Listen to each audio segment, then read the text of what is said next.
Sup people, I am back for another session of Throwdown Draws. This time we're doing the finalization of this Kaiser piece.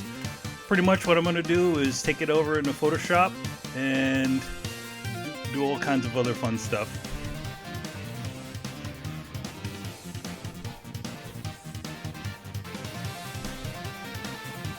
But first I'm just kind of going through everything. Just to check out all the, to show you off all the different layers and how everything looks.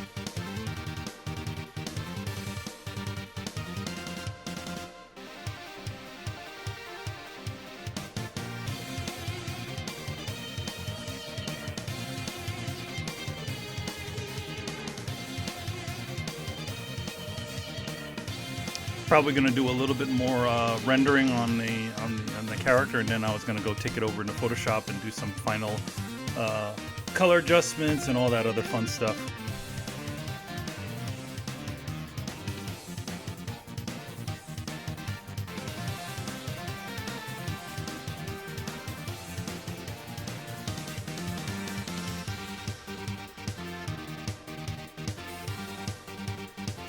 So if you notice, the aspect ratio is back to normal again on this one. This one I'm actually was recorded while it was on the on my normal computer.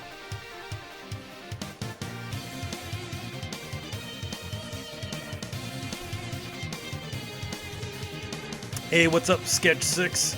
Well, Clip Studio can do a lot of things. I mean, it's definitely a good alternative to Photoshop. But at the same time, I'm more comfortable with Photoshop in general. So at least for this situation, I was using Clip Studio Paint for more of its drawing abilities, and it also can handle very high resolution files.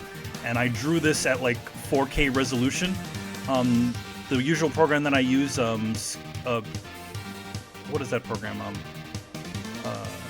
Paint Tool Sci. I always have an issue where if you get over a certain height, it'll start to crash and all kinds of other goofy things will happen. Yep, Psy.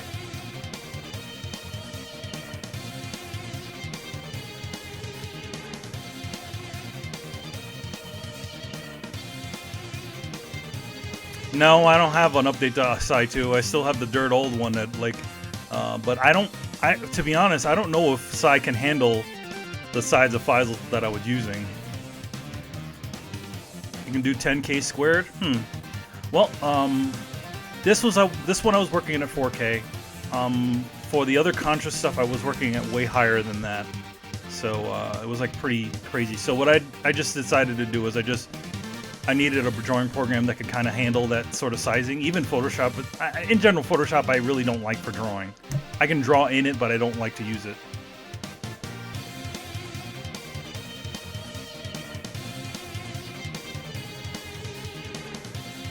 But anyway, for this one I just used, because I knew that Psy could handle the drawing at that size, and it's better at just drawing in general than Photoshop. So I just did, it in this one. So right now I'm just doing some detail painting, and then what I'm going to do is I'm going to just do some nice color adjustments and layer shit in Photoshop.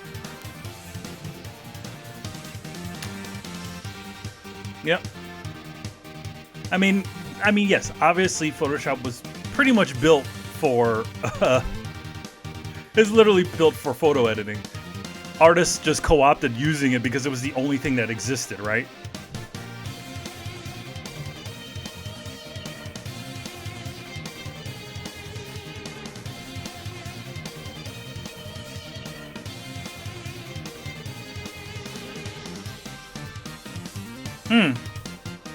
Well, we'll see about that. I mean,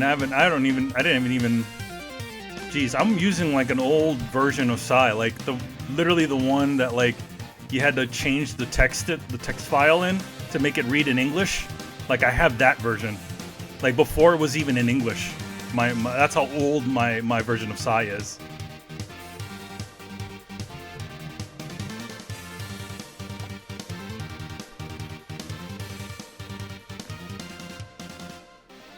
You remember that version of Sketch, right? The one where you literally bought it and then it was in Japanese, and what you had to do is just change the text file to make it read in English.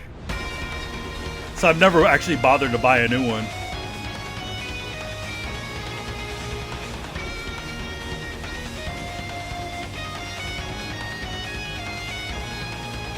So all the names of the tools and everything are all weird names in my version of Psy.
So this drawing session, I think I'm not sure if I said this before in the previous stream, but this drawing section is actually a pre-recorded one that I did when all this stuff was sort of sensitive. It's a little hard for me to do kind of regular streams on the stuff that I do for work, so I decided to record a bunch of stuff so that I could show them later. Granted, this one was not a paid-for piece by Konami. This was actually a piece that I did for Geek.com as promotion. So that's part of the reason why I'm able to sort of show it. Officially, the other stuff that I drew for Konami are owned by Konami. So I actually recorded footage of that too. And whenever they decide they want to show it, that's all good. Yeah, NDA is a bit of a bitch, and also at the same time, like, again, like, especially for like certain projects, I don't want to spoil people on, you know, showing them off as well. Like, I'm working on a book called Excellence for Skybound Entertainment / Image. That's Robert Kirkman's company. There's a lot of that book that I can't show that I would love to be able to show.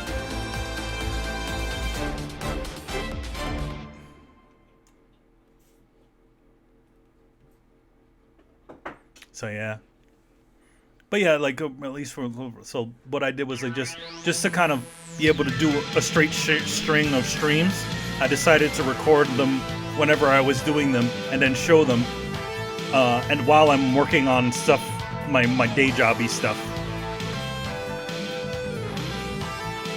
which you'll probably be seeing eventually.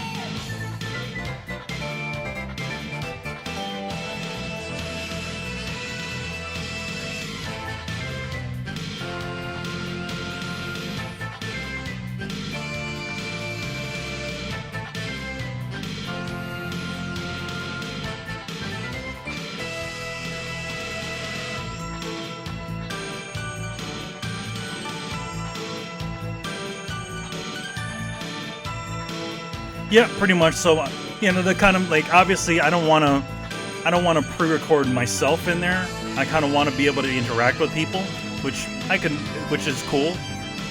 I like to be able to do that, but at the same time, it's like I can't really show what I'm doing. But I mean, it's all here. It's not even sped up or anything. It's like I think this one, the last two other streams are about 3 hours each. And I think this one's a bit shorter, at least this video that I'm working on.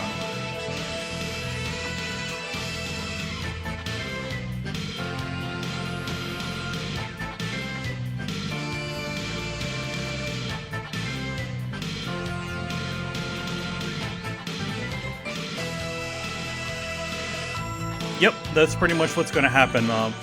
When I'm done kind of streaming these, we're gonna have them premiere on YouTube eventually.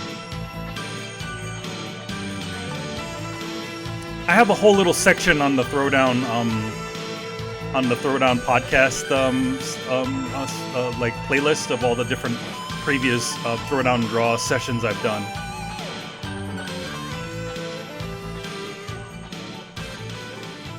Though this one does say part 1, but it should say part 3. But you know what you're gonna do.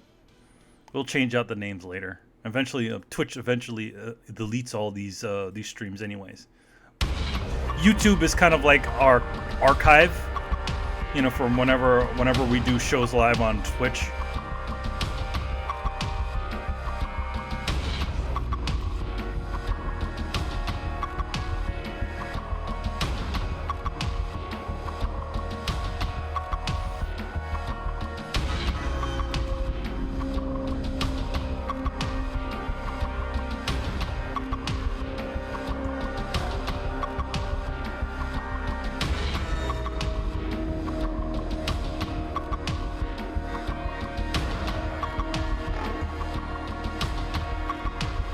No problem, man. I'll see you in a bit.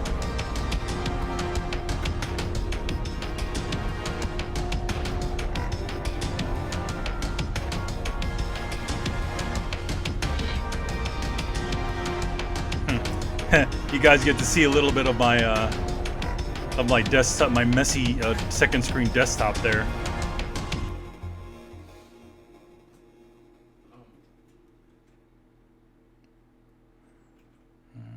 Pound sand.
Dude, I thought when you said you're gonna go grab some food, I thought you were gonna go out.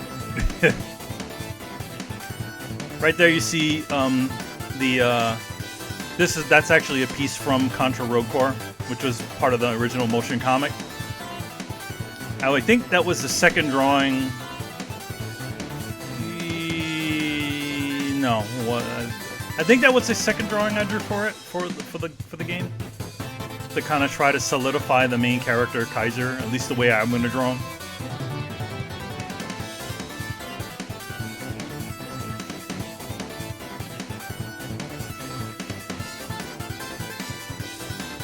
Oh, shepherd's pie. That sounds great.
So the music that you're hearing here is actually from Contra Evolution.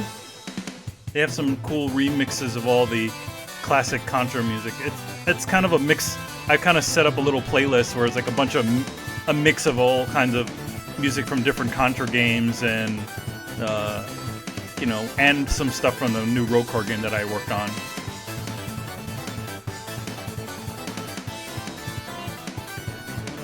But if you heard any of the classic music from Contra, that's kind of remix versions. Those are all from really nice redone versions that are from Contra Evolution.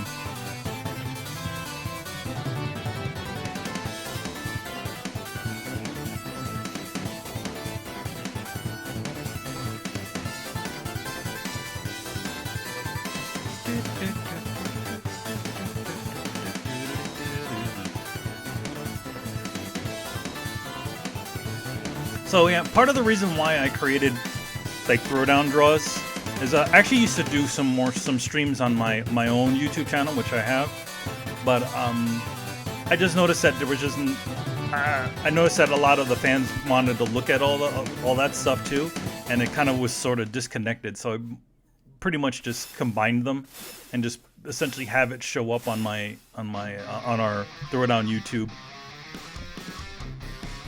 We have a bigger fan base on the Throwdown YouTube than on my little YouTube. Plus, the way I kind of do it is I try to do anything game related, and any of the fan art and things that I do, being that it kind of fits with the Throwdown game stuff, it kind of works on the channel. But if it's anything else, like maybe like any of the stuff I've done in comics, I probably wouldn't stream them on the Throwdown. Probably do it on my own YouTube.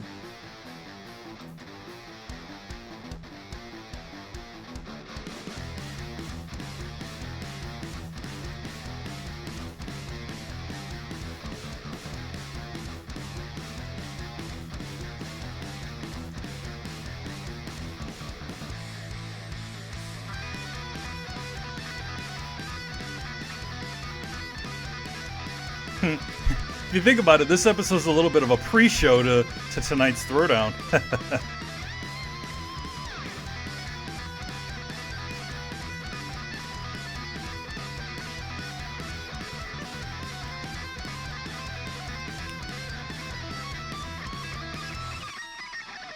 By the way, just to give this guy, Michael Sabin, a little shout out. He's actually doing, this is a song from his YouTube, where he does like metal covers of video game music, which there's a lot of guys that do it, but I really like this guy's version of the soundtrack to Contra Hardcore.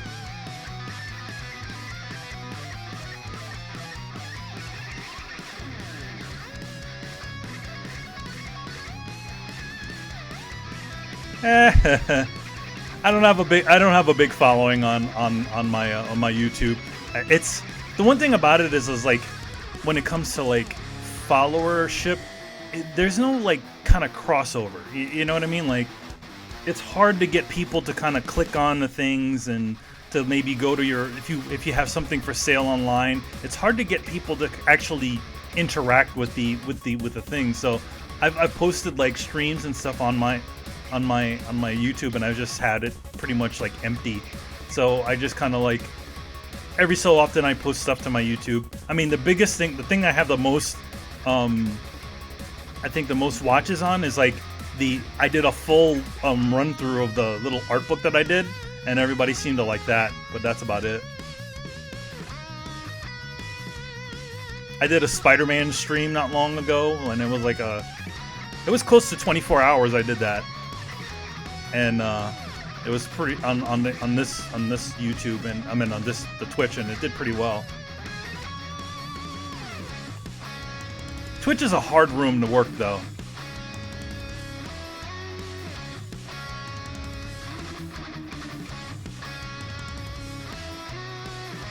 Like Like, there's so many people on here doing live streams and art and all kinds of other stuff, so...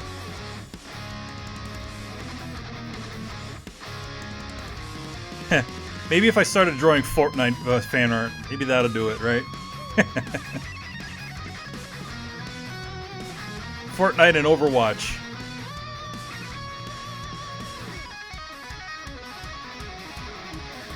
If I had time to give away free art, yeah, right.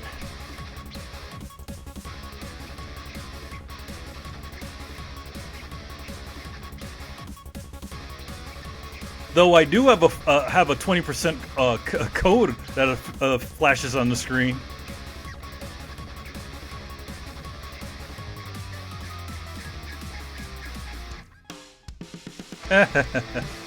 Yeah, I can imagine that some of your stuff was not so Twitch friendly.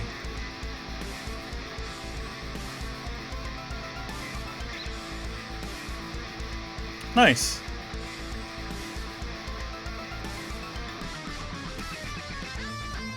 Yeah, man, I hear you are from what I haven't. Me and you, we haven't played Monster Hunter together before, but I hear from Tony you're a beast at that. I'm like saying to myself, like, how the fuck is this guy like doing this?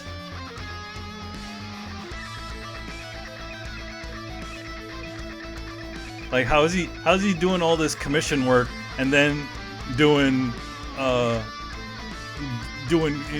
being awesome at Monster Hunter? I barely have any time to play anything. I mean, you hear the show. I've been talking about Bloodstained for like 4 months already. Actually, since the game came out.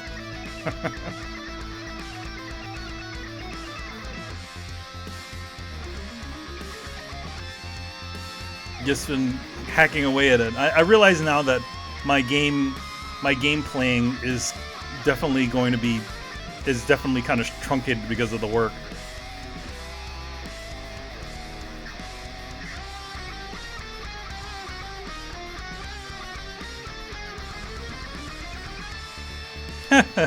That's one section where you and I have we connect on. I don't sleep very much. I mean, I sleep the right amount of time. I stay up way too later than I should.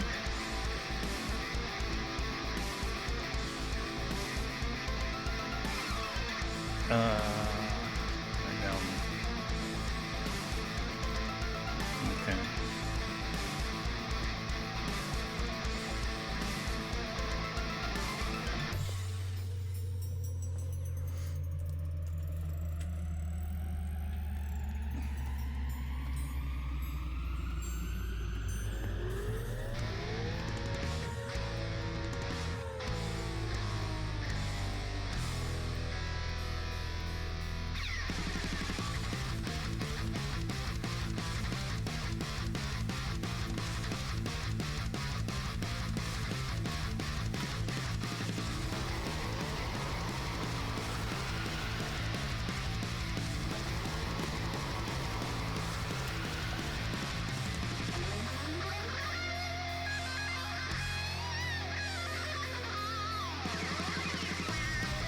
Damn, dude. I get way more than that. I at least get like 7 or 6 hours of sleep a day.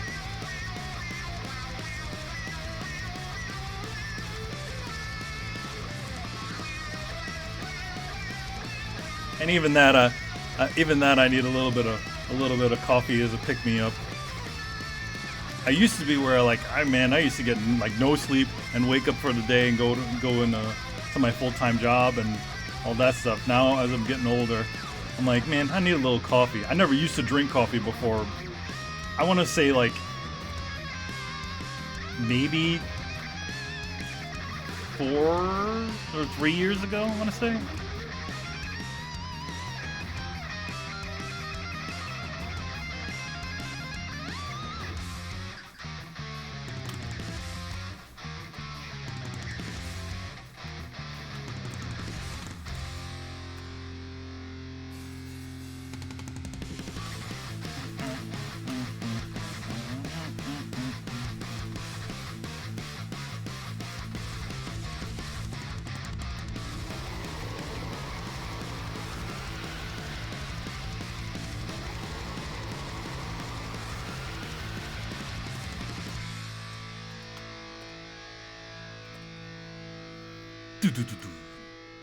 Come on, you gotta end it that way. Nah, you didn't do it.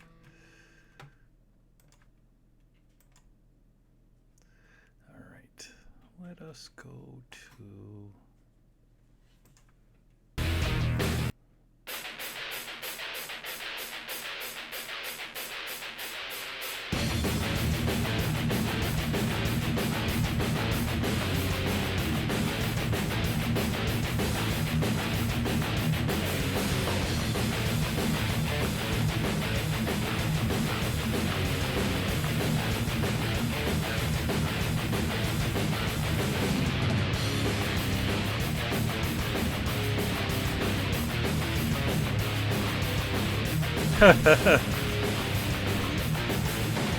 Well, I would think since you're Puerto Rican, man, you'd probably be drinking Bustelo or something. That stuff is pretty strong.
To give you an idea of how big this file is, every so often, like at least on my normal computer, at least this Contra file, it's so big that every so often when I would save the document, the screen would go black. That's what at least would do that on my my main computer or my laptop for some reason. But it would still be recording.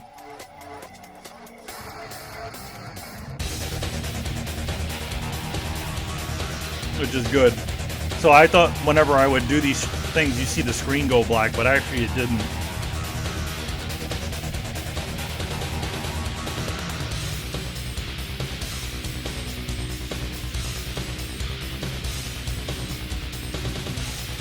So for the most part, when on the last stream, I flatted and mostly painted this piece. But what I did was like I took it. I did that on a laptop with a tablet. The tablet on that one is like my portable tablet is not as good as my Cintiq that I have at home. So I kind of wanted to come back when I got back home from the whole Contra event thing. I went back and I essentially did a little more painting on it, just for things that I wasn't really happy with. It just doesn't. The tablet doesn't have the same sort of sensitivity as my Cintiq does. It's just meant to be like a little something that I use when I'll go on the go. The only thing is that the computer that I use on the go is it's pretty much comparable to my home computer, right? The only thing is I just don't have a great tablet for it.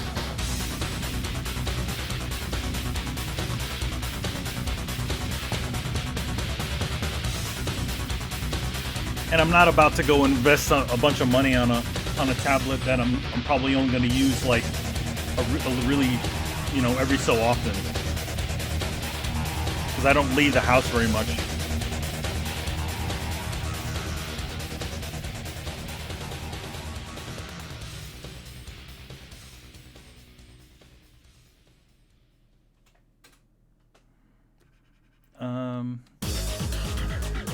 I don't have a Surface. I have the Cintiq Companion, and it's okay. I mean, there's just a lot of kind of funky things that it does, and I'm not really too happy with. I mean, I did use it, like when I was traveling up to New York to do Contra. I was, you know, drawing on the bus and, you know, doing flat color and color work on the bus with it, but it's just not, I don't know, it's just not really that good for a tablet, to be honest. I'm sure the new one's a lot better, but even I've heard horror stories about the new one. Like my friend and partner on Excellence uses the whatever the new Cintiq portable is, right? And he's had to take that thing in to service, like, I don't know, like a bunch of times, at least 10 or 12 times. And then the last time he actually was going to send it in, he's literally, the guy on the line said, is there any chance that you could not take it around with you? It's like, wait, that's the whole purpose of the damn thing. You need to...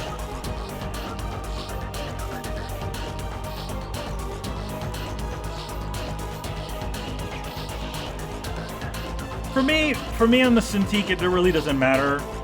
For me, when it comes to tablets and Cintiqs or whatever, it really doesn't matter what I'm really using. I'm kind of gotten used to all of it, and I kind of adapt to whatever's there.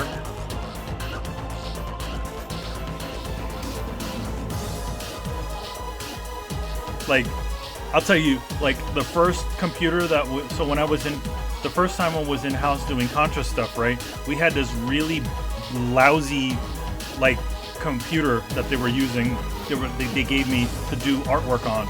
Like, that thing was literally as slow as my old, like, Windows 98 system, you know? Especially when the files got big, the thing would slow down and do all kinds of horrible things. It wasn't until we did the second batch of motion comics, you know, the online stuff, they got me a better computer, and they got they put Clip Studio and stuff in there. But everything else, I was like doing edits and everything in Photoshop and painting in Photoshop. The thing was slow as molasses. And I just kind of adapted to it, just like, alright, whatever. It's like, this is just the way it is.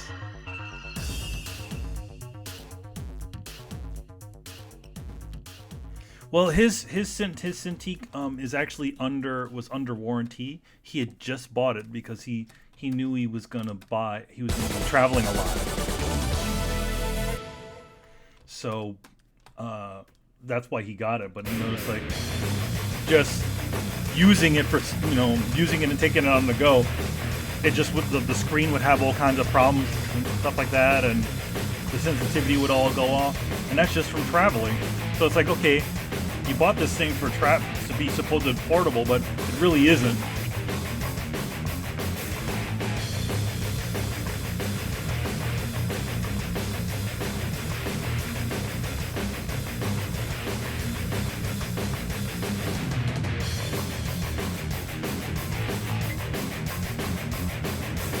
Like, the one thing I always have an issue with the Wacom tablets, and a lot of art programs in general, is that there's just so many keystrokes and things that you need to do to get the things that you want to happen, right? So I wish kind of like you didn't need to have a keyboard alongside with your whatever tablet you're using.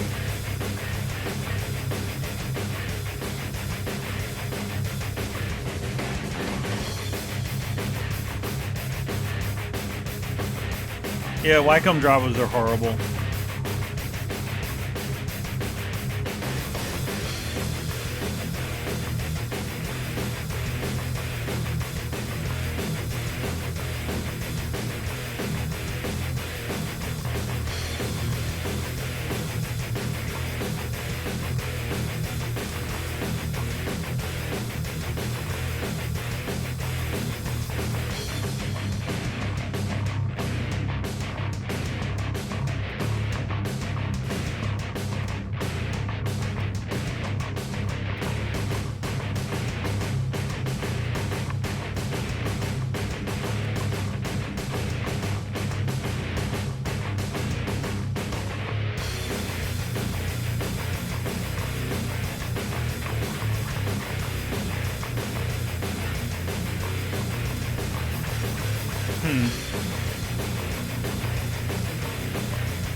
Right now, I'm checking the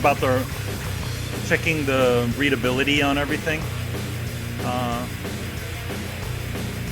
because I'm not so happy with the tint.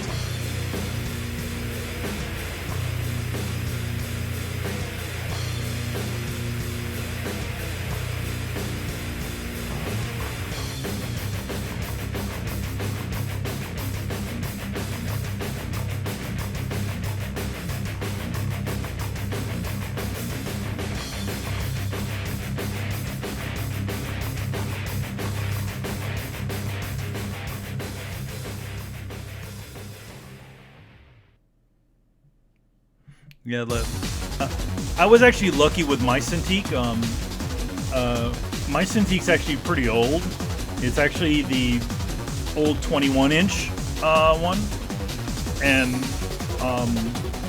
only reason why I was able to get it and really afford it is because my old job. I used to work at Titmouse Animation, and they were like upgrading all of their equipment, so they were selling off a bunch of old Cintiqs. I was like, hell, I'm really going to buy my own Cintiq from when I used to work there. So that's what I did. And they gave it to me for $500. And I got a really nice, it's been doing me well for the last years. And it's survived at least, you know, the move from the move from New York and our initial move from Queens. So I'm pretty happy with this one. Though I was working on a fancy new one on Contra. It was a lot larger than these. But I didn't the size was larger, but I really didn't care for the size of it. But I just kind of dealt with whatever it was.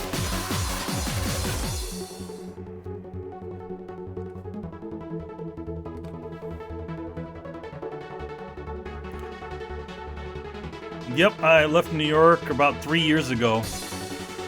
Just got too expensive out there. You know, me and the girlfriend are like, we got tired of just paying all this money for a little shitty apartment somewhere, you know?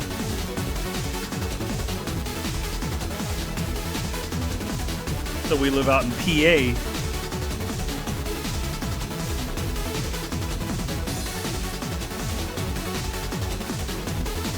The one caveat about us moving out here is I wanted to at least be able to get back to New York within the same day and not have to and just travel up, as opposed to just because I still have family. My mom is still there and everything.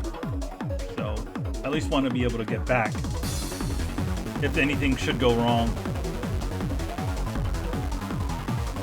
You know, because my mom's getting older these, you know, and she's got quite a bit of health conditions and things, and I at least want to be able to be around whenever things happen. Well, yo man, you moved into the serious sticks. I don't pay that.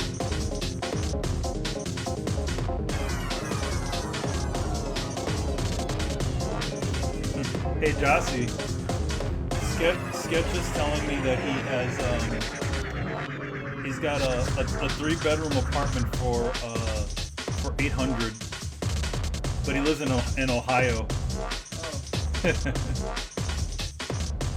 Yo man, Ohio! I bet the pizza sucks down there.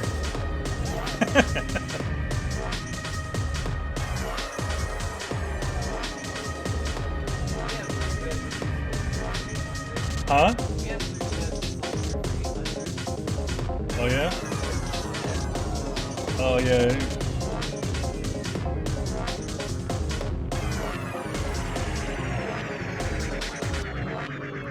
You lying.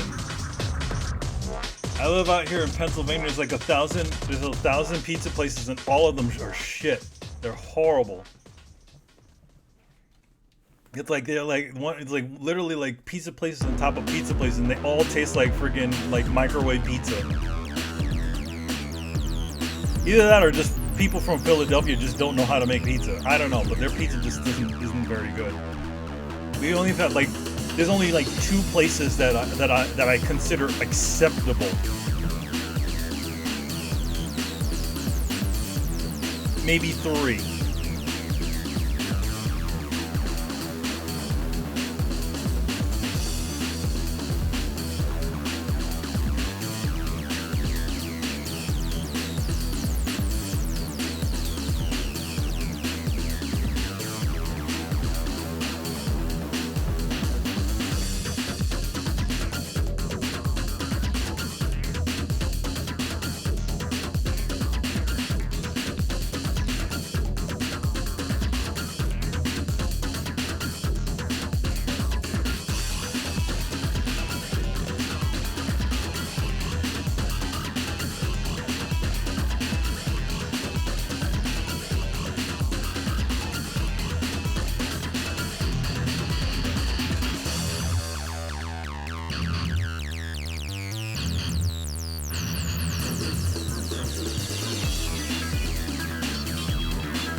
There's a big slice place out here in Philly,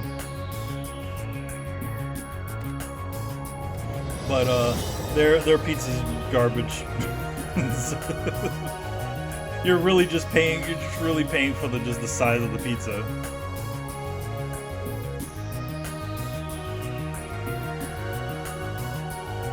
Though here's a weird thing. So okay, being out here in Pennsylvania, right? So okay, you know the size of a cheese calzone from being in New York, right? It's maybe let's see. Let me show you. Maybe about that big, right? So in Pennsylvania it's like this. It's like huge, like a huge thing. I'm like, I asked for a cheese calzone one time. I'm like, they're like a small. I'm like, okay, there's 2 sizes here. The smallest is like a family size. Like literally, like 4 people or 3 people can eat off of it. That's the one that I'm like, what?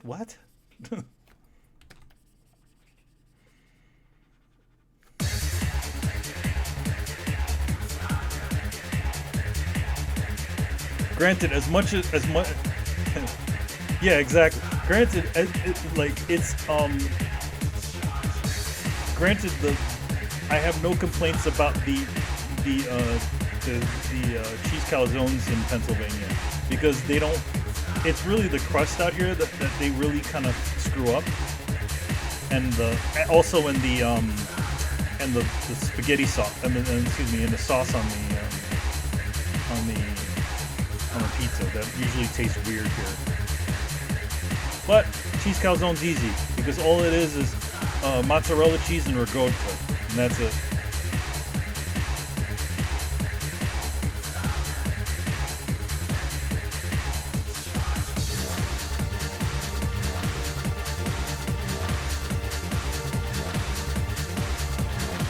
Yeah, the sauce is like key.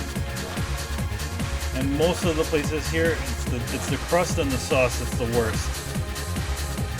It literally, I swear, man, like some of the places here, it tastes like they're using Chef Boyardee on it. Like it literally tastes like Chef Boyardee. Oh, some of the pizza places around here. You mean all of them? They all taste like, taste like Chef Boyardee.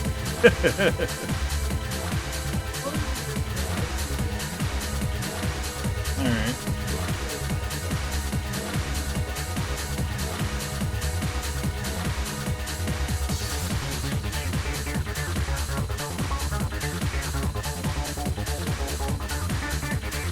This? It's the soundtrack of Contra Shattered Soldier. No, this is actually the one that, this is like the one before, this is the one I did before, the one we did before mine. Yeah.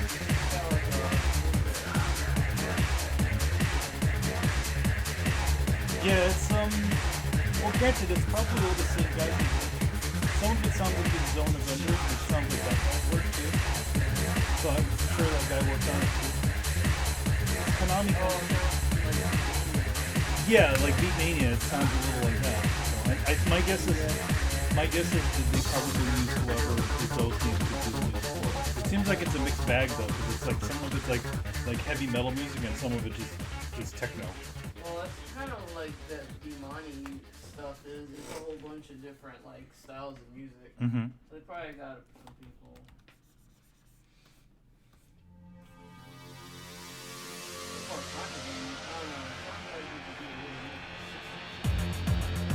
No, but like now it's like, now it sounds like retro wave.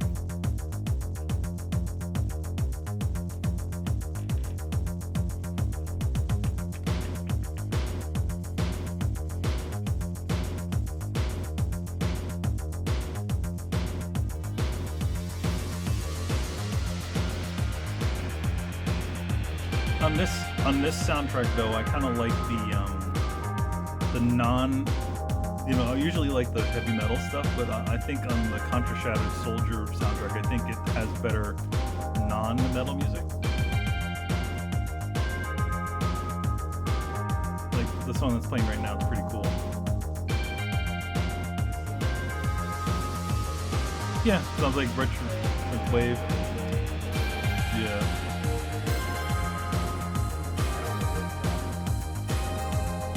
I don't know. It's like 80s-esque music. synth, retro wave or synth wave, right?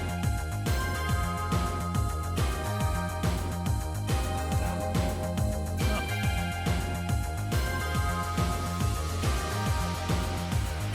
There's some.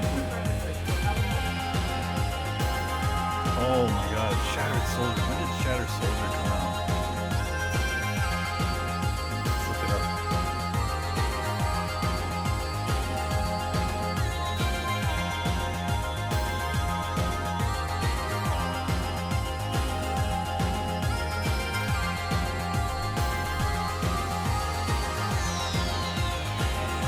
I know Shattered Soldier's a PS2 game. Yeah. Yeah, let's see. The Contra Shattered Soldier came out in 2002.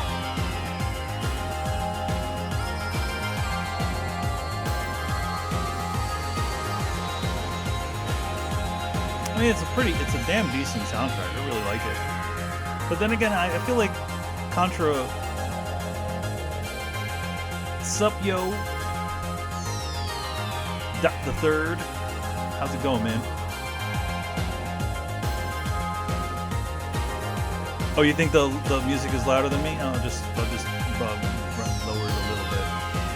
I wasn't talking very loud. I was just talking to the lady. She's out in the back. To the lady. We called the special guest appearance. What? Special guest appearance. More like intrusive guest appearance. No, not at all. Maybe Maybe when I started laughing randomly at some shit that I.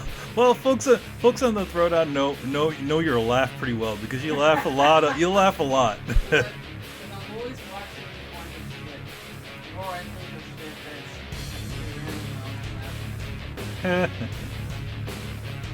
random. See, now it's like metal-ish.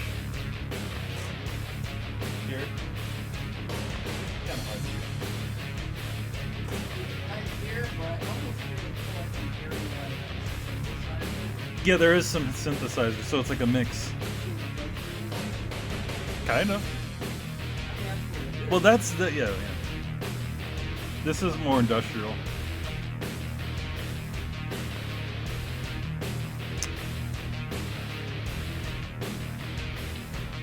Mr. Sony, hi, what's up? How's it going?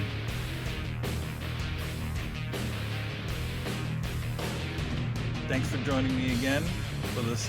So right now, what's happening is it's just like the final work on this piece, and then once I'm done doing all the this is what I call the technical bit, right? It's essentially just painting, lighting and all kinds of all that stuff. And then after that, I'm going to take this into Photoshop and then just kind of do some final lighting adjustments and things like that. Add some chromatic aberration on the edges and maybe some what do they call it? Some film grain to it. Actually, it's funny. Like I wanted it to be. We're going to see it later. I'm actually going to switch the color of this, the rim lighting that's on. But I'm gonna change the rim lighting to change it to fit the background that I wanted. But originally I really wanted it to be red because I think the red really pops on all the blues and stuff like that.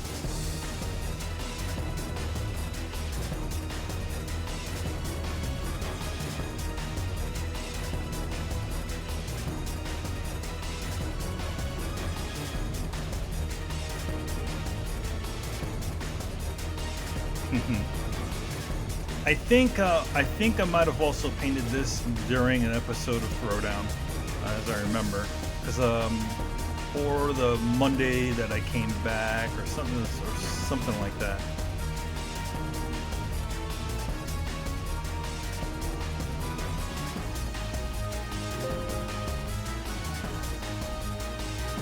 When I was in Seattle, I stayed an extra. I actually stayed until stayed till Monday, I think, or left on Sunday. I don't know. I can't remember. But I actually ended up staying pretty late. Okay, no, I was there until Sunday evening. But for the most part, during the beginning of the day, I was hung out in Seattle with my friends who lived there, and we went to Twin Peaks.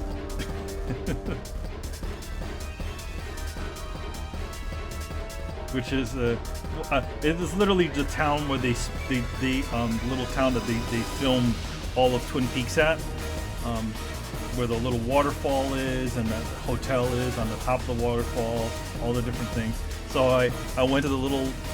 We went to the waterfall and saw the not the Overlook Hotel. I can't remember the name of the hotel in it. And we saw the hotel. It's a really beautiful site, though. Really nice looking, just amazing. Whoever decided to put a hotel on the edge of that waterfall was incredibly smart because it just looks amazing. And then we went inside the hotel and looked around a little bit. Really nice looking inside.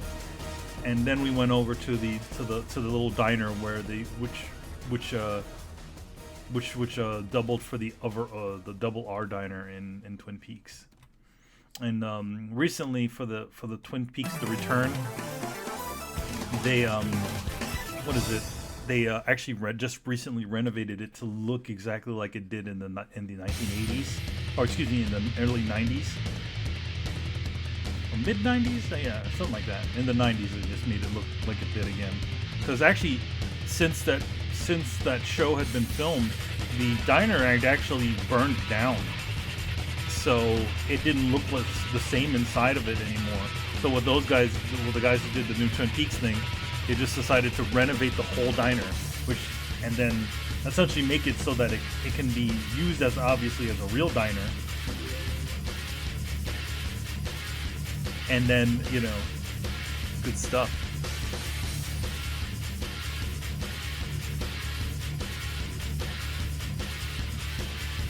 What do we got going on here? I see those little things appearing on the screen. I can't see what they are. Well, whatever it is, thank you.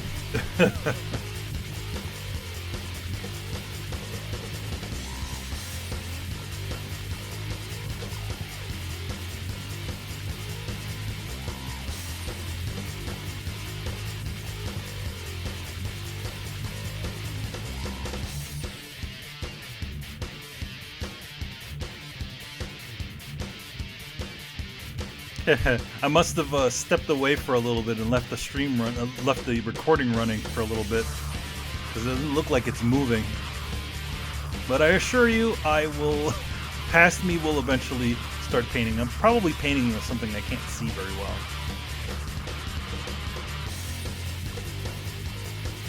But yeah, it's still running.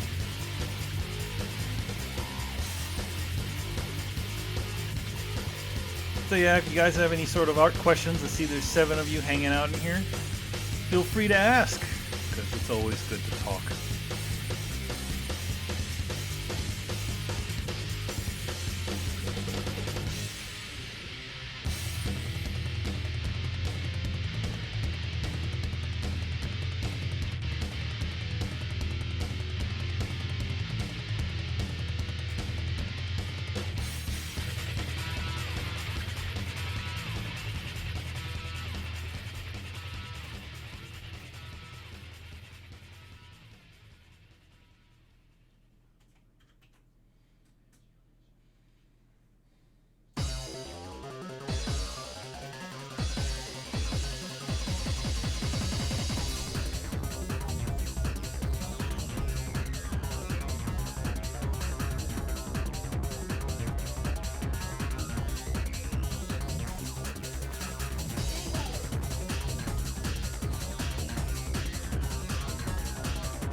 Oh, there we go.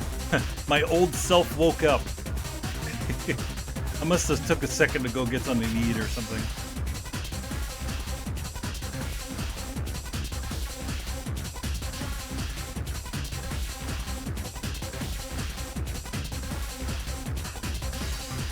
Hey, that smells pretty good. What is that?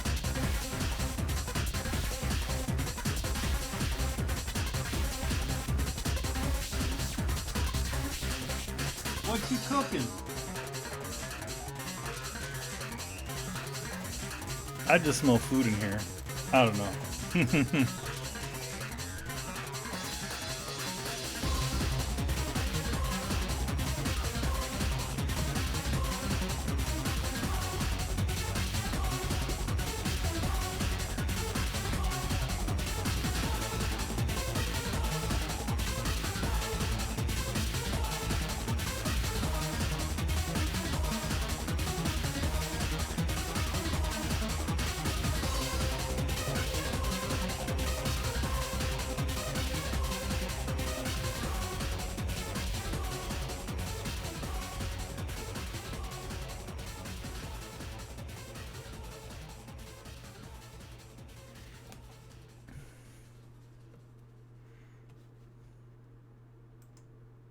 Okay, let's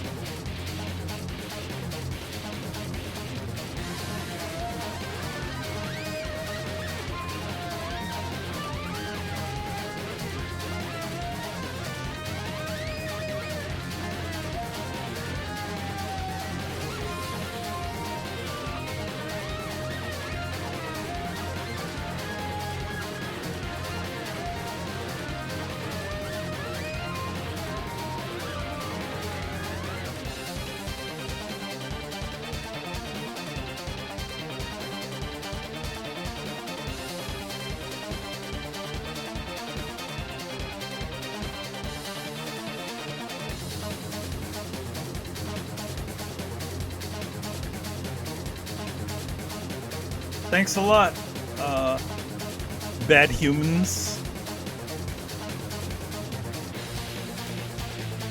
Yeah, I wanted to do something really nice for the folks at Geek.com. I know a lot of the guys there, and it was actually again, Tony is a freelance writer for them, so the opportunity came along where this is literally the first time that he was actually interviewing me for anything that I've ever done, right? So I wanted to do something a little special for them. I mean, I know their editor-in-chief pretty well, Jordan Miner, and a couple of the other writers, staff writers. I just wanted to do something really cool and special for them, and also sort of promote the new motion comics that were coming after the Contra Rogue Core video game came out. So, yeah, but a couple things that's going to happen to this one is what's going to happen after this is just I'm going to do some Photoshop work on it and do some other little bits on it, and it'll all be good.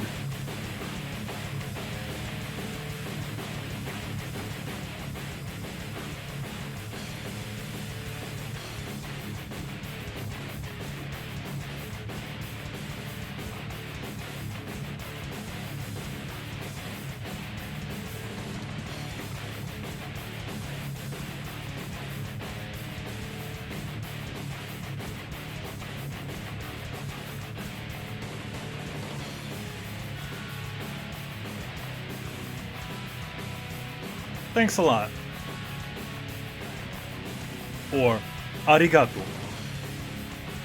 I'm not sure if you're Japanese or you just have the characters there. Domo arigato.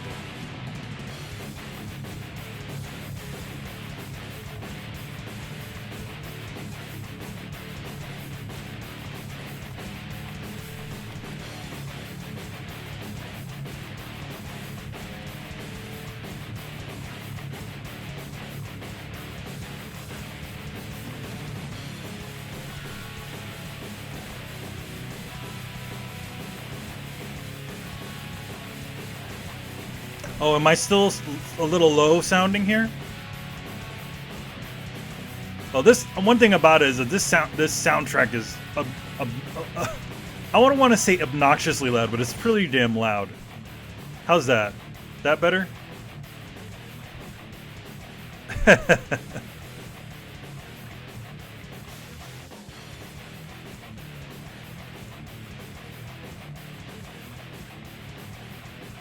Yeah, for some reason this soundtrack is just like, they turned it, like, to give you an idea, I had to turn it, like, I had it 0.5%, and this thing still sounded loud, so.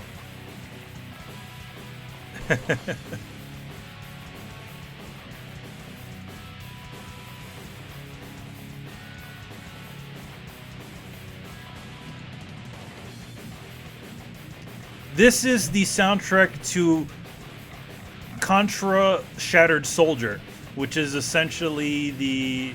Well, I think maybe the other Contra came out. There's another Contra game that came after this, as I remember, but this was one of the... the PlayStation 2 one. There's at least two... Oh no, this is... Was it PlayStation 2 or PlayStation 1? Might have been PlayStation 2. Let me look at that. I just looked the damn thing up before. So, yeah, it was a PS2 game.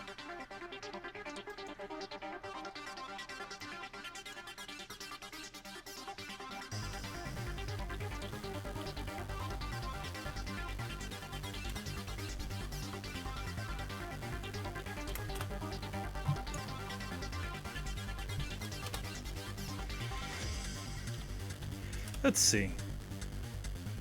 I'm just gonna look at the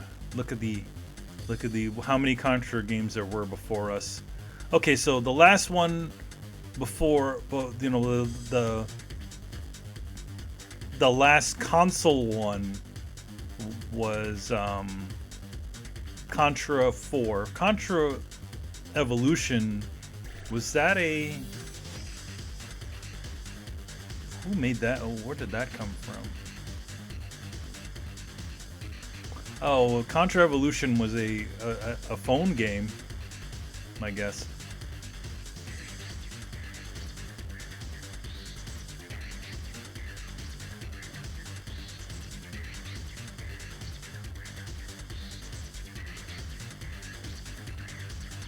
But yeah, this was like the last official console one they did, and then the rest of them were all like handhelds. Hardcorp's Uprising is not officially part of the Contra franchise, but it kind of is. It's a weird one. And then there's Contra Rebirth, which was 2009.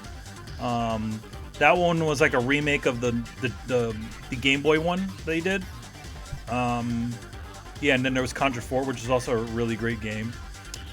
Neo Contra was the one that Jim Lee did artwork for.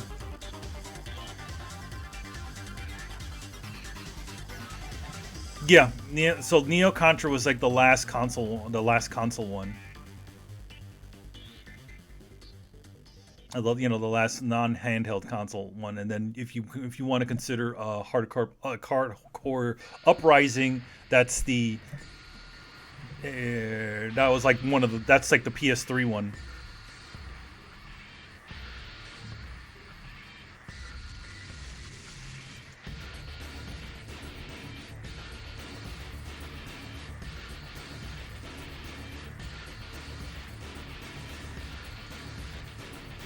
But the second motion comic essentially sort of alludes to more of a Contra Shattered Soldier.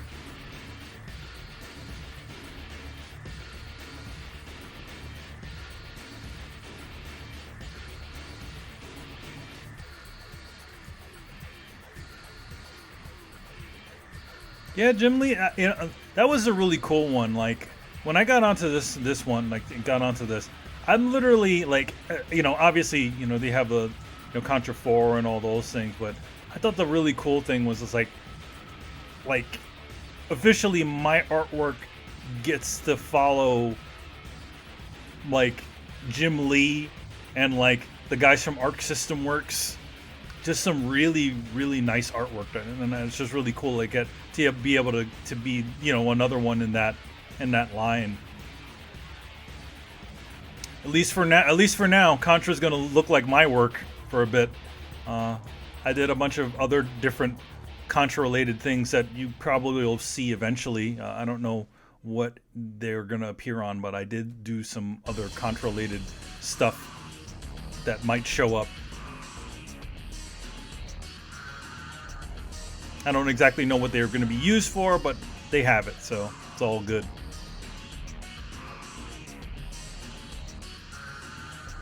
I wish I got to do the game cover too. Unfortunately, it's just the way things happen. I mean, it's marketing that makes these sorts of decisions.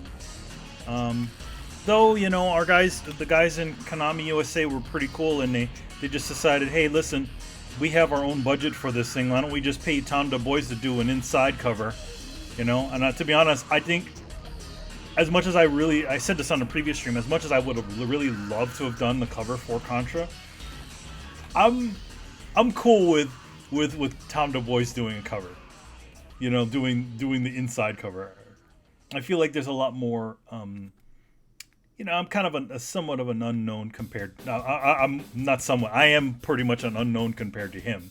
So I would much rather have him do something than just me. Granted, I would have loved to have been done the cover and he does the inside, but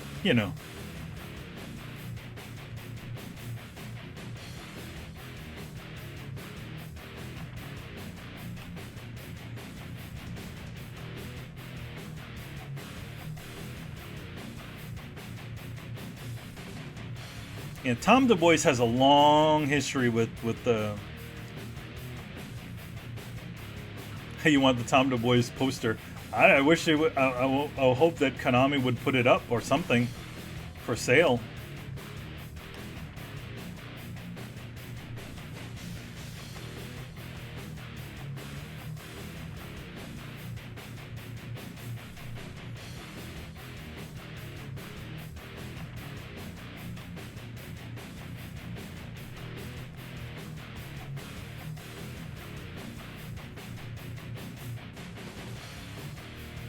Yeah, right now just doing little details on him. Just doing little details on little highlights and things on there. Again, technical stuff.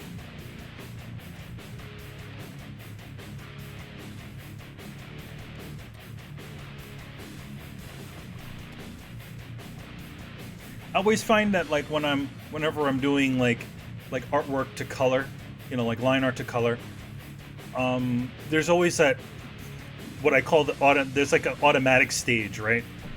So anything automatic stage stuff is like technical stuff. It's like rendering, lighting. The other stuff, the less technical stuff is actually color choices and the feel of the thing. And that's more I always feel it's a little bit more artistic than just like just filling it up. The main thing, especially when you want to do when you're doing covers and stuff, especially you really want to make sure that they all can read from a distance. And I think I said this on the previous stream. For this piece, I could have done like a really cool, like badass looking thing where you see Kaiser using his drill and all that stuff. But again, like Geek.com's aspect ratio is tiny. They have a little tiny space where they kind of put their things on top of the articles. So it's like, okay, what do we put up there? We put up kind of an image that kind of fits in there, or maybe a giant like a face. And I feel like the face reads better, especially at that size. Even though it kind of goes against my usual thing, because I feel like we can do better than giant faces for covers and things, but it is the easiest answer. Again, people automatically look at faces. So you notice that there's all this yellow lighting on this thing. If you didn't see it before, there's kind of this crazy swirl thing that happens that I have happening on the screen. That is just the loose lighting of it. It really doesn't make any sense it doesn't actually make any sort of lighting sense.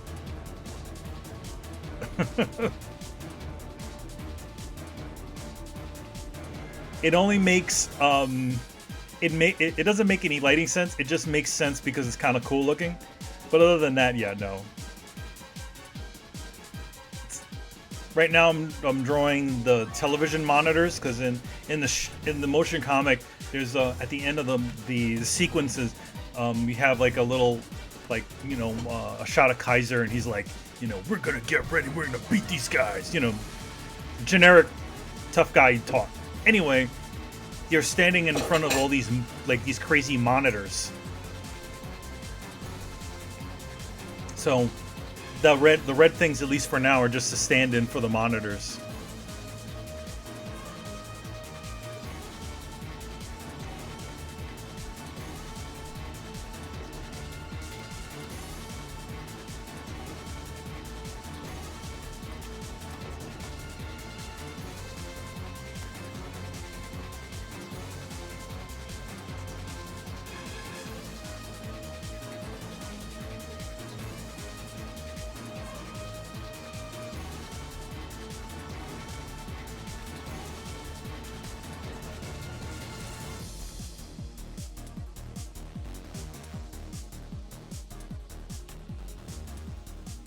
Again, this soundtrack has some really great stuff, and then they just have this really loud sounding stuff.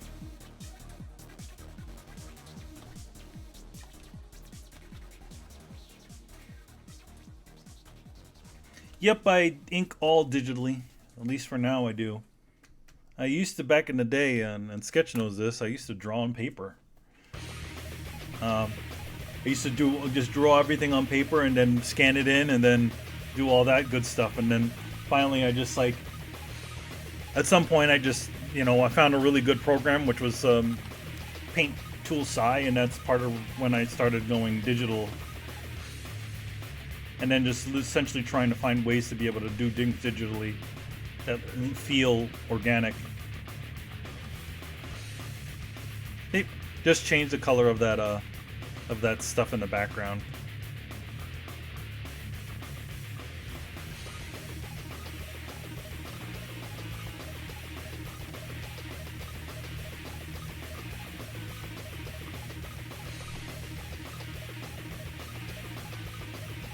Yeah, on the previous episode of this, on the first episode, this even though this says part 1, on the first episode of this, I did the drawing from ink to from drawing, cleaned up drawing to ink, all digitally in Clip Studio, and then pretty much painted everything in Clip,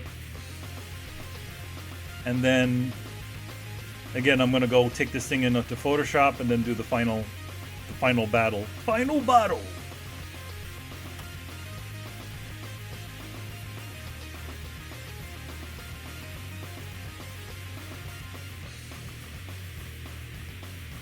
The name of the program I'm using for inking is actually Clip Studio, at least the one on this. Also, I would suggest, if you want to do some nice digital inking, also Clip Studio is a very inexpensive program, and so is a game, not a game, but a program called Paint Tool Sai, which is, again, they're both Japanese programs.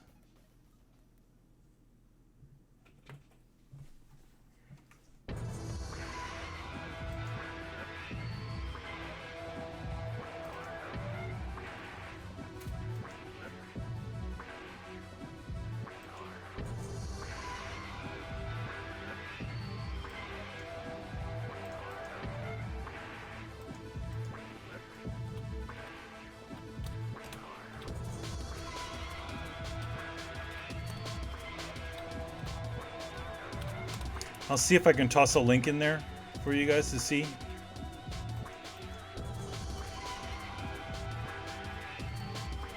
It may not let me because I'm not actually logged into the Oh, there we go. That's Paint Tool Sai. That's Clip Studio.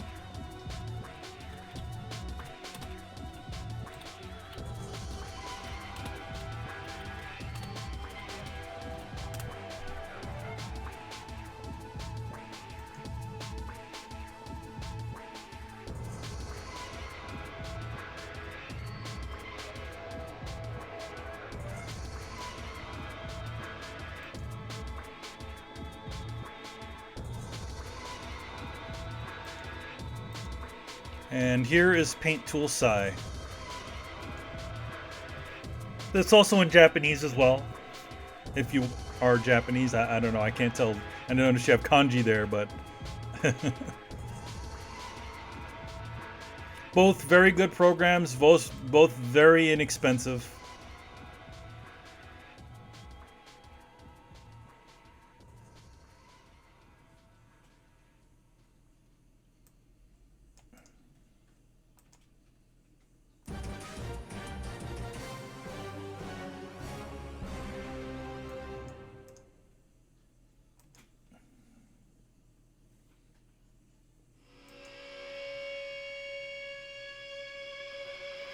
Easy Paint Tool Sai is around $50, $60, so not in USD, so it's not expensive.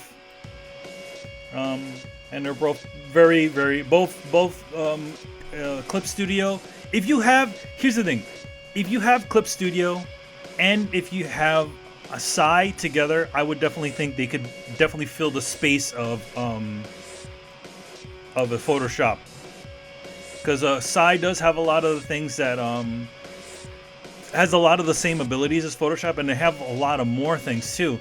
Especially if you want to do backgrounds in perspective, you can literally lay down perspective lines and essentially draw out all of your perspective using their perspective grids, instead of having to draw like vanishing points that go into forever.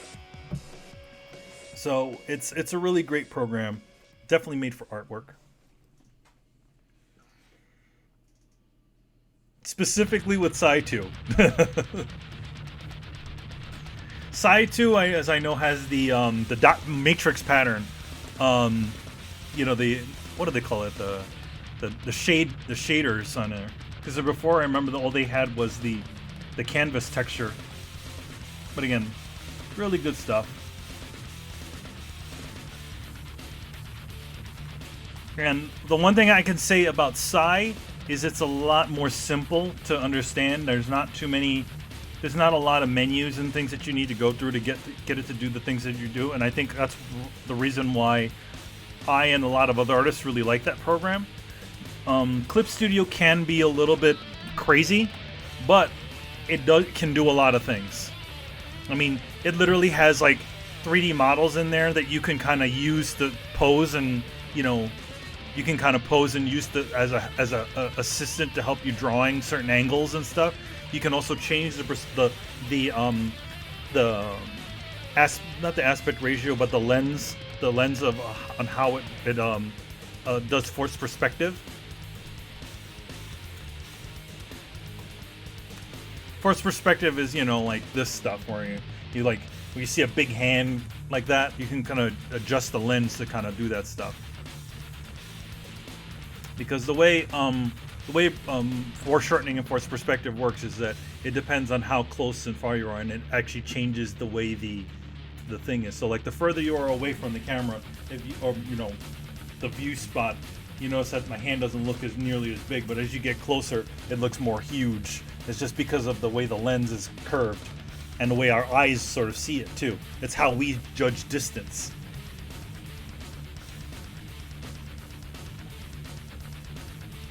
So if you see if you notice like I could do that same pose like from far away, and my hand wouldn't look like it's incredibly huge. Another thing I use to help me out is these little guys. If you guys can see that,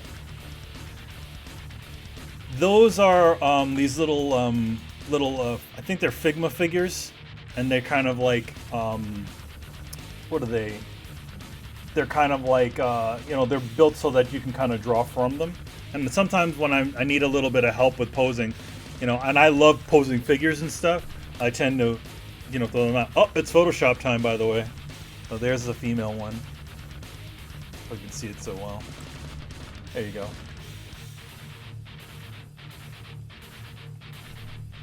And I use those to kind of assist me whenever I have when I'm having problems, like I can draw a pose from one angle, but sometimes when you have to turn it around mentally, I tend to it doesn't work so well.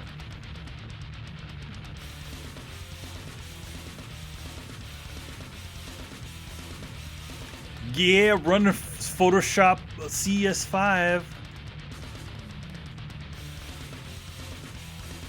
I said Figma. I think they're Figma. I can't remember what they were.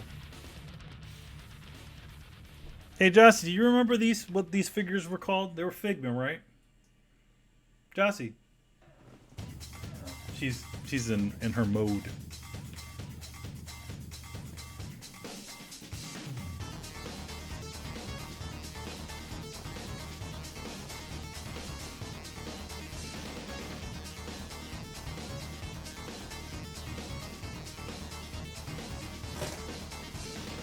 I might have the box still around here.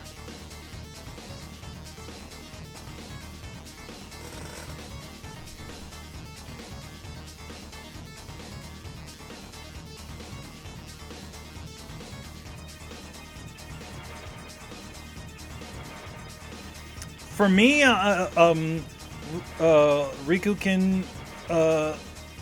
Ryuki-ken says, did you notice any kind of drop in quality of the drawings when you first tried digital painting, or was it mostly smooth? It was really it was a pretty smooth transition. The one thing about it is that when digital painting, especially in Photoshop, it's incredibly difficult to make Photoshop paint, and I figured out a way to make it do that back in the day. But one thing is that when for Psy and then for Clip Studio, their oil paint brushes or their paint brushes inside of it, they're amazing because they do what brushes do. If you've worked with paint and you've worked with oil paint specifically, whenever you're running it against each other, it always picks up, paint picks up the paint underneath it, especially when you're working wet on wet, right? So for me, once I even Corel Painter also same thing. The one thing is that especially when you're painting on one layer, you want it to pick up a little bit of that under stuff, and that's the one thing that Photoshop doesn't do. Photoshop painting is a lot like, at least in the older version, it was literally like kind of like you're creating the effect of a painted piece as opposed to actually painting. So a lot of your time is spent trying to make it look painted, when those three other programs, you just lay it down, lay paint on top of paint, and it does what it's supposed to do. Wet on wet is a good example of wet on wet. That's actually, in oil paint terms, that's actually Bob Ross's technique. You know, the happy trees guy. That's what he's doing. He's doing wet on wet.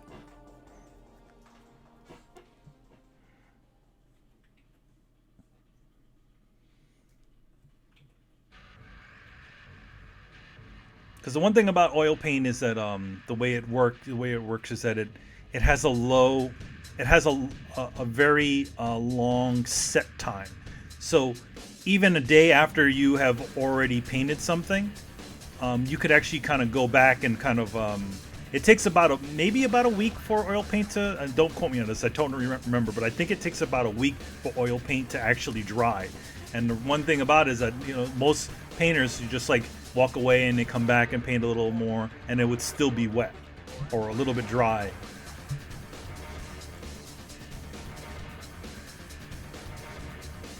But yeah, for me, I would say the biggest transition part of it is just kind of making the programs initially, the programs at the time, do the things that I really wanted it to do, as far as like the look that I wanted.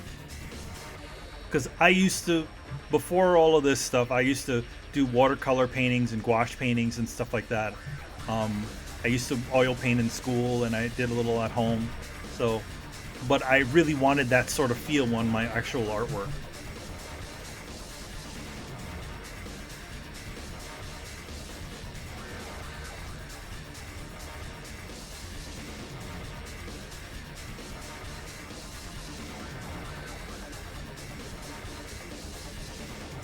So right here you can actually see like how big this page, this file that you see, is the actual size of the canvas that I would use to draw artwork for the Contra Rogue Core motion comics.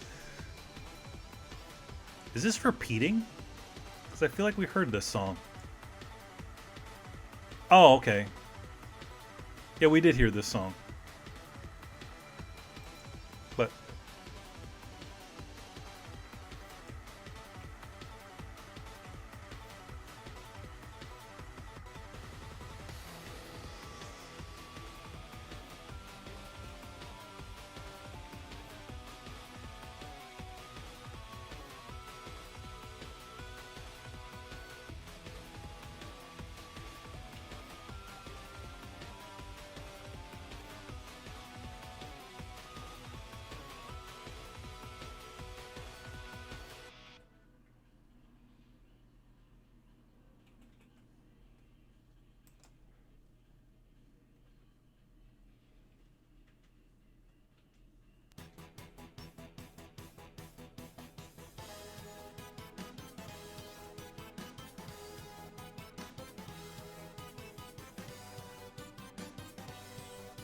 see, now the music goes all nice and low.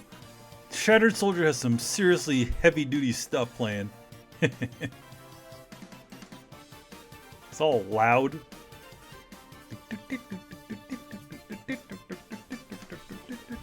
This is again Contra Evolution. Contra Evolution.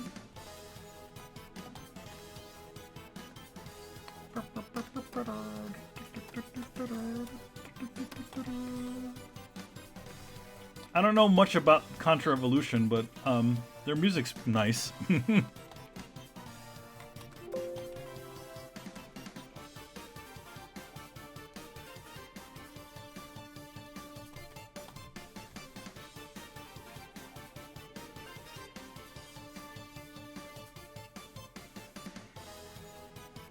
So, you know the Figma figure that I showed you? There's also another one that's made by another studio. There, I forgot what he's called. I think he's called Pose Man or something like that, or Pose Woman.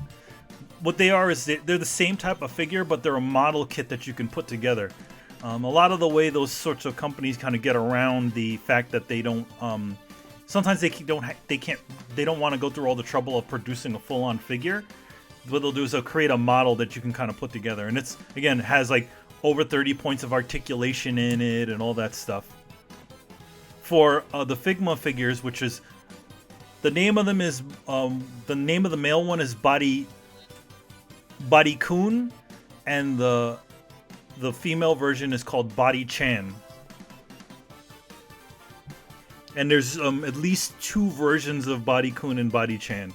There's like a kind of a thinner sort of one, and then there's like there's like thinner versions that are more younger feeling, and then there's a more kind of like muscular looking versions or more adult looking versions of them. And Figma puts them out in all kinds of different colors. Like I chose the gray one because I feel like it's the best. Because I also don't actually use these things for poses as well. I also use them for a lot of lighting studies. So what I'll do is I'll actually go in and I'll take a quick photo, and then I'll put the lighting the way I want it. I actually used it a lot on Contra Road Core to kind of to quickly get to a point where I can produce shots, because we had a lot of shots that we needed to produce for the game. More shots than we needed, I feel, but I definitely think it's all better that we did have them in there.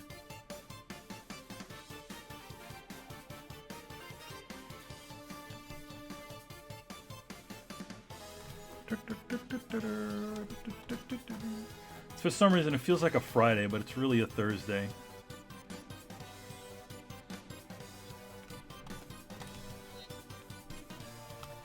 Kind of want the week to be over already, right?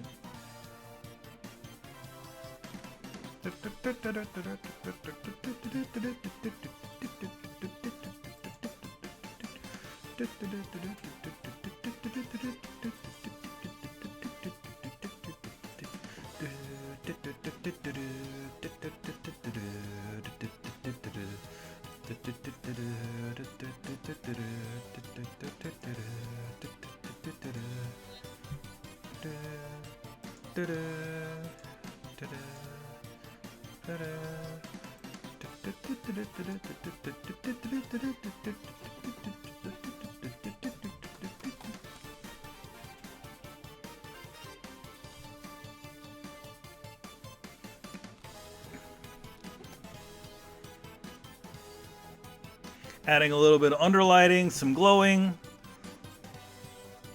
I'm probably usually sometimes I'll just add a little bit of what do they call it, chromatic aberration. Chromatic aberration is, if you ever taken photos, is usually happens on the edge of a photo because of the way the lens is. A lot of certain lenses actually add it sometimes. So what you do is in Photoshop there's actually a feature that actually alleviates any chromatic aberration, but you could also use it to create chromatic aberration by adjusting the sliders around.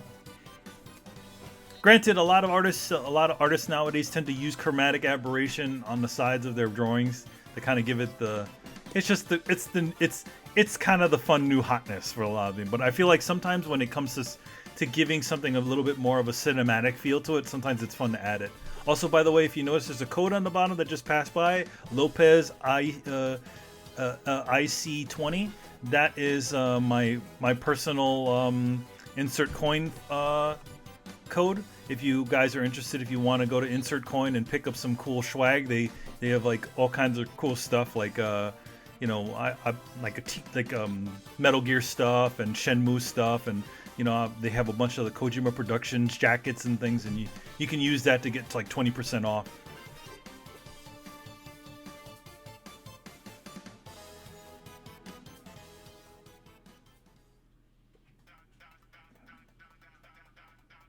So right now what I'm doing is I'm doing a glow on the swirl on his thing there. You probably won't be able to see it so well. but I'm just kind of blowing it out a little bit. And then what I'm going to do on top of that is I'm going to use a linear dodge. Is it linear dodge? I'm in Photoshop now. Yeah, it's called linear dodge add. And that's what I'm using on it. I'll kind of double it up. And that can give you that kind of extra like hot glow to things. See right there, I'm just checking right now. I'm checking the aspect ratio of the of what the piece is going to be like. I'm probably going to move it a little bit.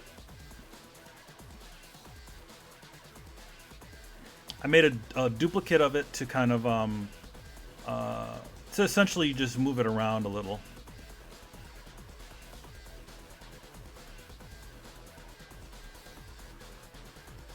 And that's pretty much what's going to be right there. I'm probably gonna blow it up. I'm blowing it up a little bit because I feel like it might be. It's a little too. It cuts a little too tight. So what I'm doing right now is I'm just gonna use the transform tool and just adjust it, just to give a little bit more of the image.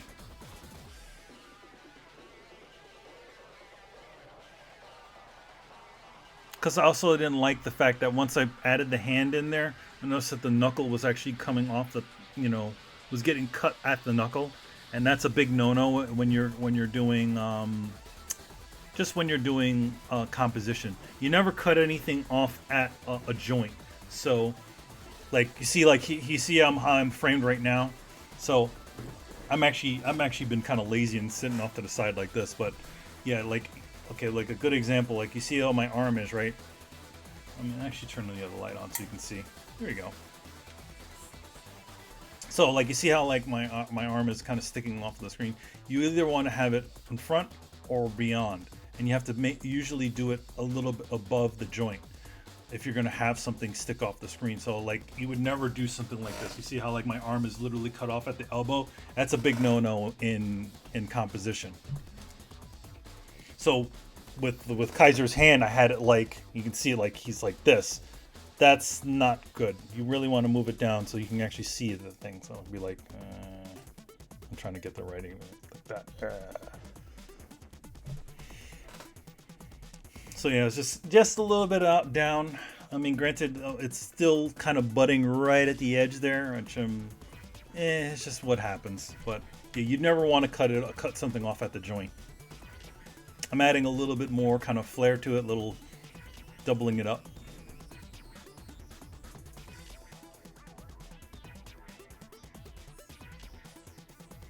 Just seeing how many I can get away with until it doesn't look, it just looks a little too busy.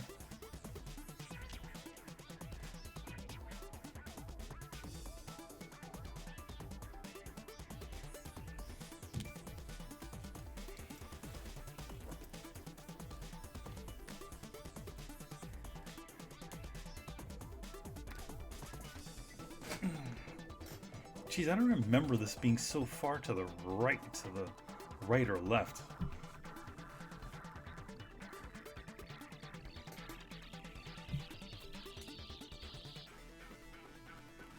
Hey, you. That's my cat. He's kind of a. It's, what is it? What time is it now? It's probably 6. Yep, it's definitely 6 o'clock. So it's time to feed the memes. So after this, I know that this stream specifically, at least this thing is probably going to end a little bit short. So what I'll do is after this is over, I'll actually switch over to my other view, and I'll show you something, some other stuff if you like.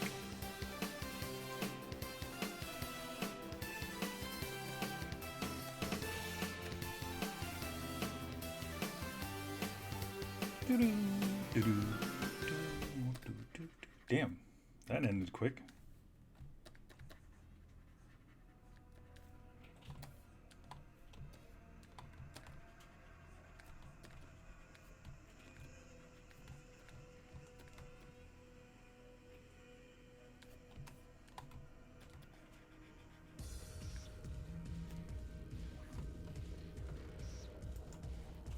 Here we go. This is some Neo Contra stuff.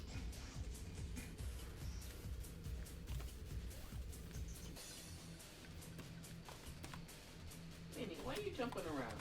He wants food. That's what he wants. Hey, look, it even says Neo Contra in it.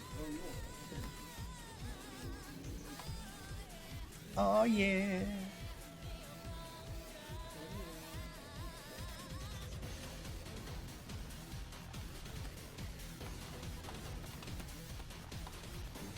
You know, because the song has to let you know that it's from Neo Contra, right?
Oh, Neo Contra, yeah.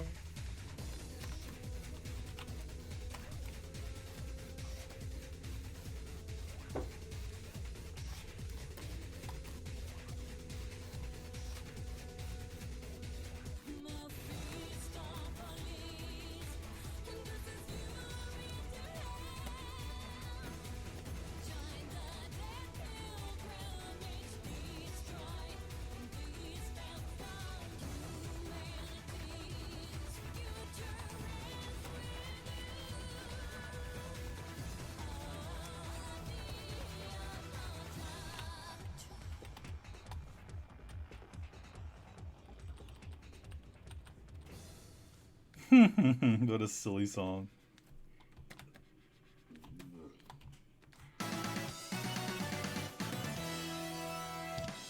And that's the end of the not the stream, but that's the end of the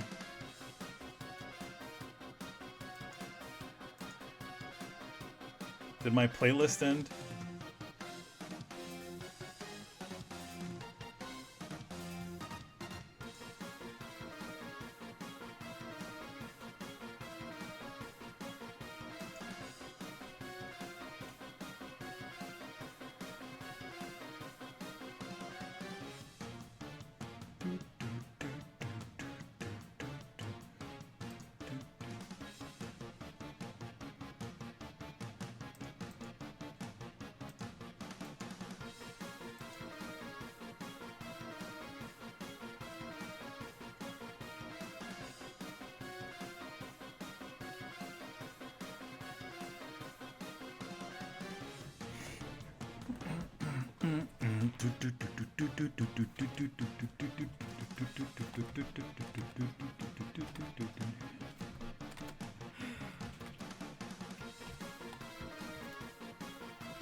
Yep, that's pretty much what the final was going to look like there.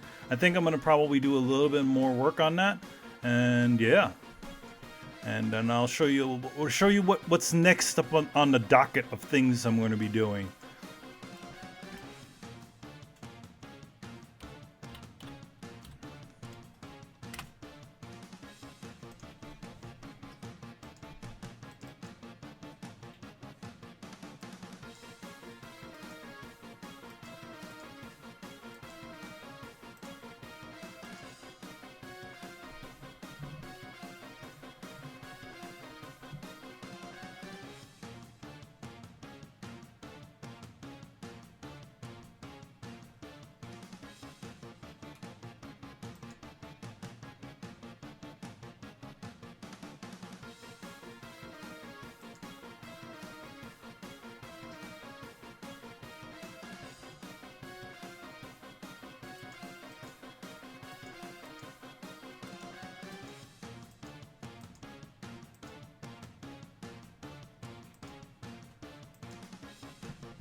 Back.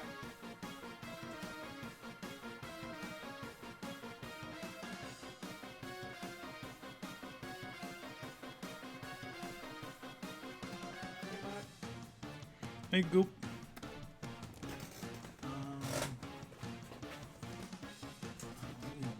Hold on for a sec. Be right back, guys.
So right now what I'm doing is actually, I realize that my Dropbox hasn't been updated since I was out in New York over the weekend.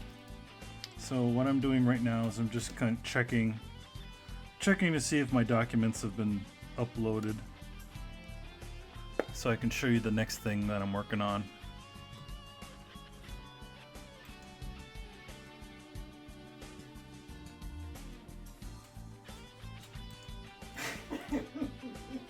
Like what?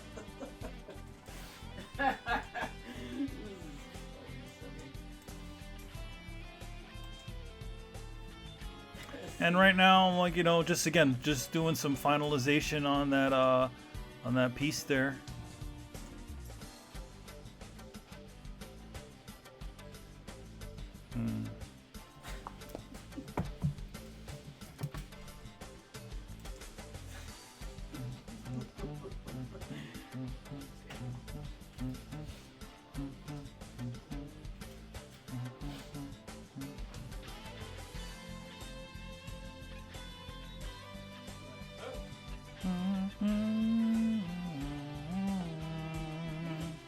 Just little hot spots on the bottom there. Use some, you know, just a little, just things to kind of give it that extra bit. Yep.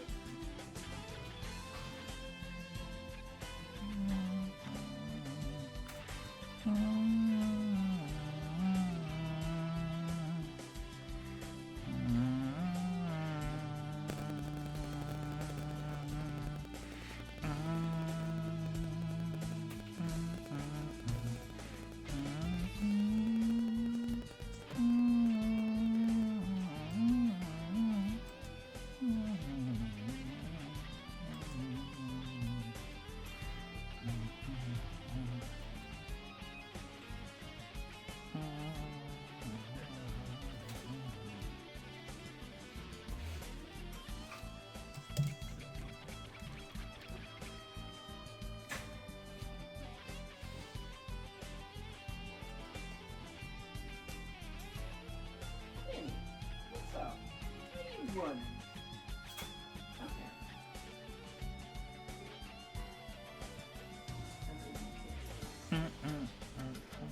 Giving just, you know, just those little bits of like some light leaking over everywhere, and just this, just to kind of just give it that really kind of cool feel to it.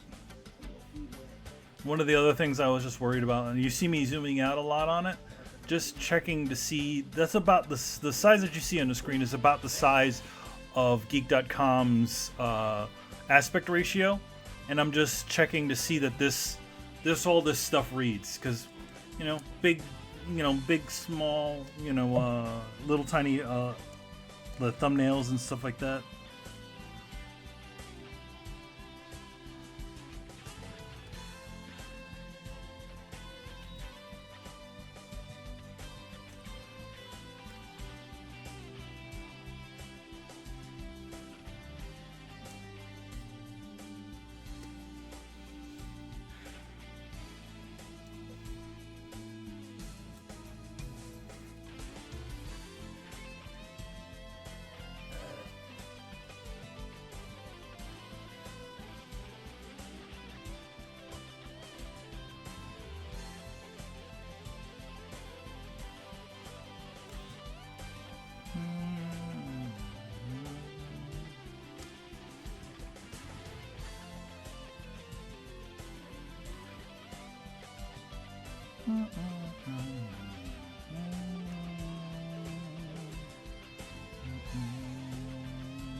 I better get the charger for this thing, because it looks like it's going to be getting close.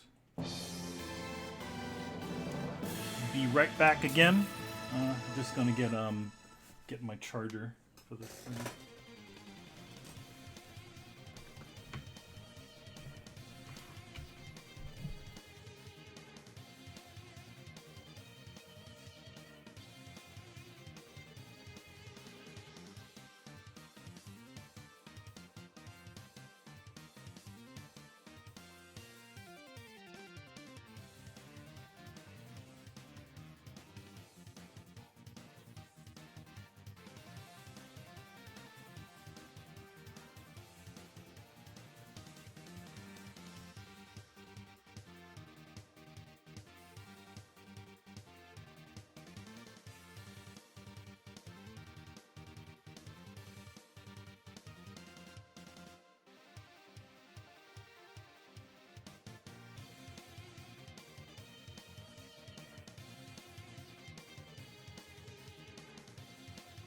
Back again. Yeah, I just needed to get the charger from my tablet PC, and right now it's synchronizing because I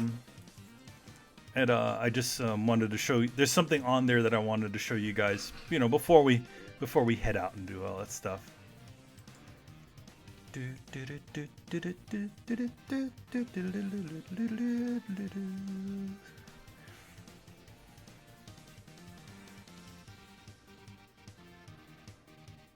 Yeah, you can see my computer is lagging a little bit on that when I'm doing some of those things on there. Yeah, it's just one of those things that sort of happens. Again, the pile is kind of absurdly huge, so yeah.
Right now, what I'm doing is I'm adding a little bit of a haze to it to kind of give it a little bit of just a little bit of something on the edges. Cause like sometimes when you do like close-ups of people, you kind of, especially with a camera, and depending on the lens that you're using, you kind of get a sort of like blur that happens a little when things get further or reach the edges of the screen. Reach the edge of the sides. So what I'm doing there is I'm kind of giving it just a little bit of a what do they call it? A little bit of a kiss on the edges there. So now what I'm doing is I'm actually going to show you how I'm doing what I do to get the chromatic aberration on the edges. So now that I've already given it that little bit of a haze to it, now what I'm going to do is I'm going to add a little bit of chromatic aberration. Chromatic aberration essentially splits. What it does is it sort of splits the image as it goes further from the center. So from the center of the image, everything will look clear, and as it gets further away on the edges, what happens is it sort of starts to lose a little bit of focus.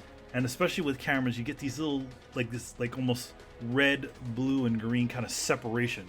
A lot of games actually use it nowadays. A good example of it is I think it's used in Contra Rogue Core, but it's also used a lot in Nier Automata. If you look at the edges of it, you notice that everything looks a little bit soft, and then in the center it looks really nice and crisp. That's the same idea what I'm doing right here.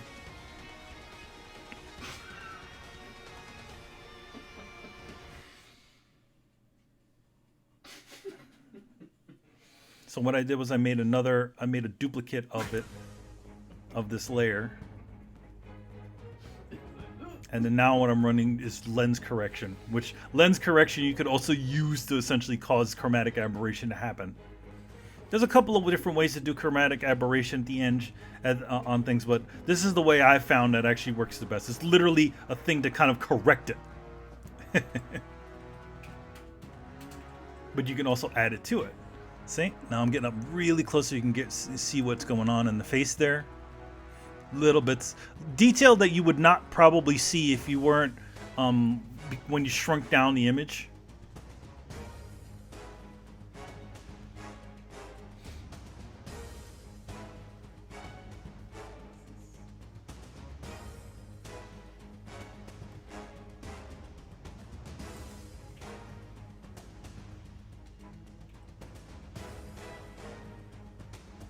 Yep, Bloodborne uses it. A lot of newer games, it kind of gives it a little bit of a. It's a little weird, but it's also something that does happen in photography. So it's attempting to do is to create that idea of that it's some sort of photography, and it adds to that sort of semi-realism feel of it.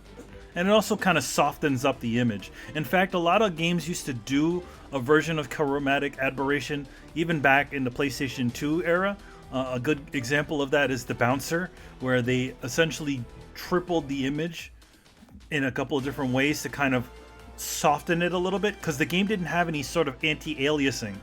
And that's what usually softens up lines and stuff like that. But what they do is, for that one, they did the way they softened it up is that they essentially created that thing. I forgot what I was. Oh, I'm like signing it.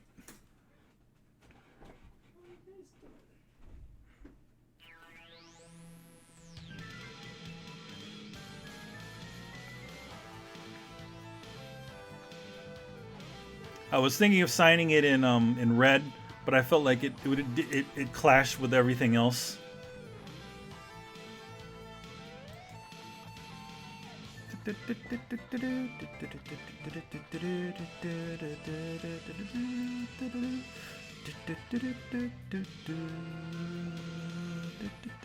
Ah!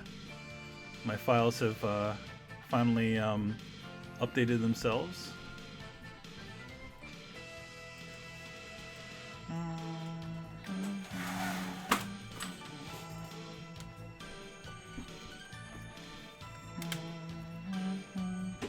So now what I'm doing is I'm creating a layer where a noise layer.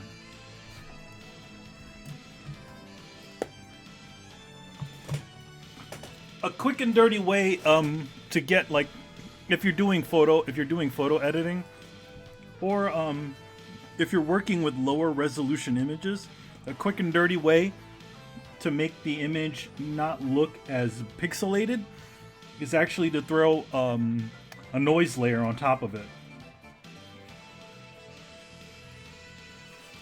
But for this, in this situation, I threw the noise layer on there to kind of just to give it a little bit of grain to the image.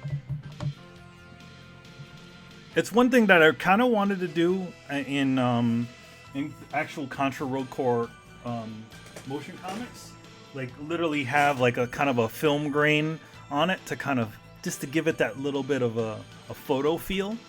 But that's something that the graphics, the guys who were doing also directing it just didn't go for.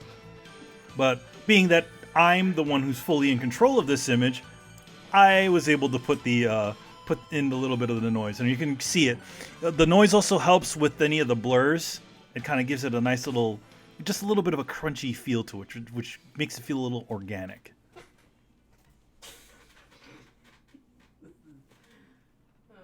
Hey, Boop. Hey, Nami. How's it going? Alright. You good? Yeah. Uh-oh, you're in a mood. I'm in a mood.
Hey you, what are you being so curious for? Don't you know curiosity killed the cat?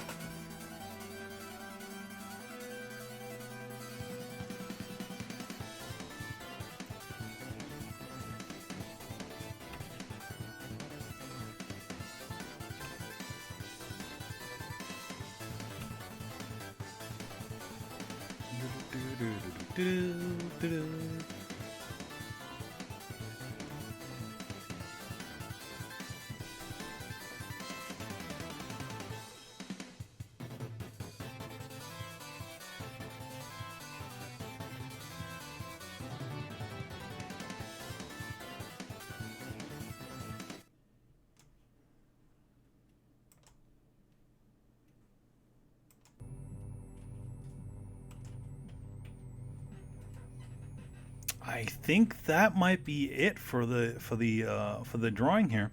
Uh, I might be doing just it looks like I'm going to save it. But yeah, that's pretty much the completed drawing, the completed piece that I did for Geek.com.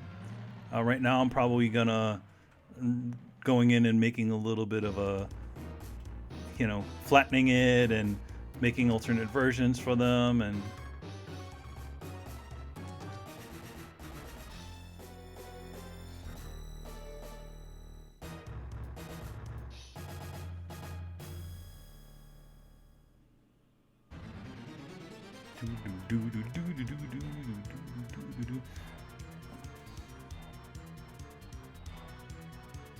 I was stupid and you can see me kind of goofing around and try to crop it and it's not cropping.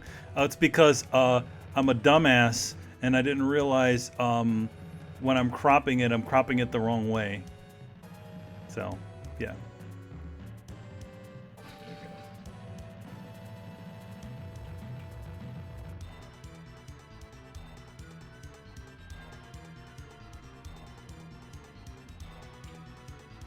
Yeah, see? Like a dumbass, I didn't realize, like, oh wait, it's selecting all of the black area. So what I gotta do is invert the selection. It just takes me a little while to do it. Granted, I'm doing this, when I was drawing this, I was like, wow. It was late at night when I was doing it, because I got the call from, we had a deadline as to when we were gonna have the thing was going up. Hello, how's it going?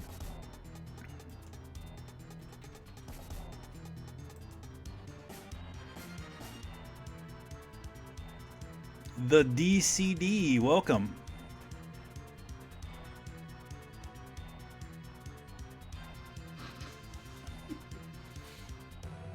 So yeah, I'm just putting some final bits on this.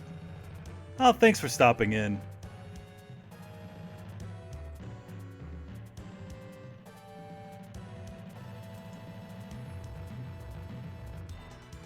So yeah, right now, past me is being a dumbass and doesn't realize that, oh, I forgot to select the inverse.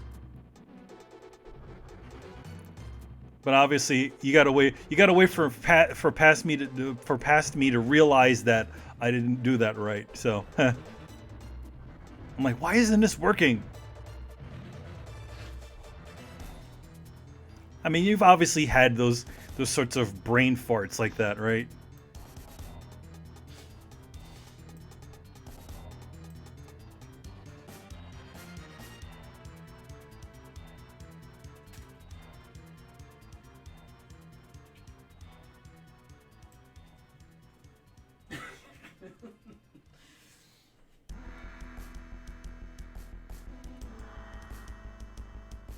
Right now, I'm checking the aspect ratio.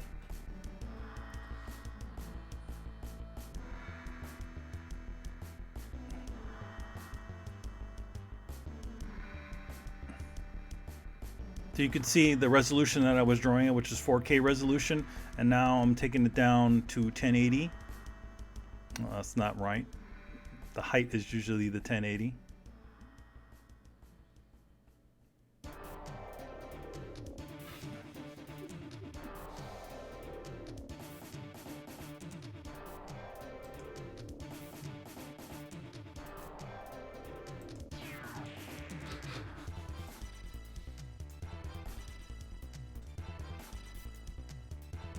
Oh, thanks a lot. I'm glad you like it.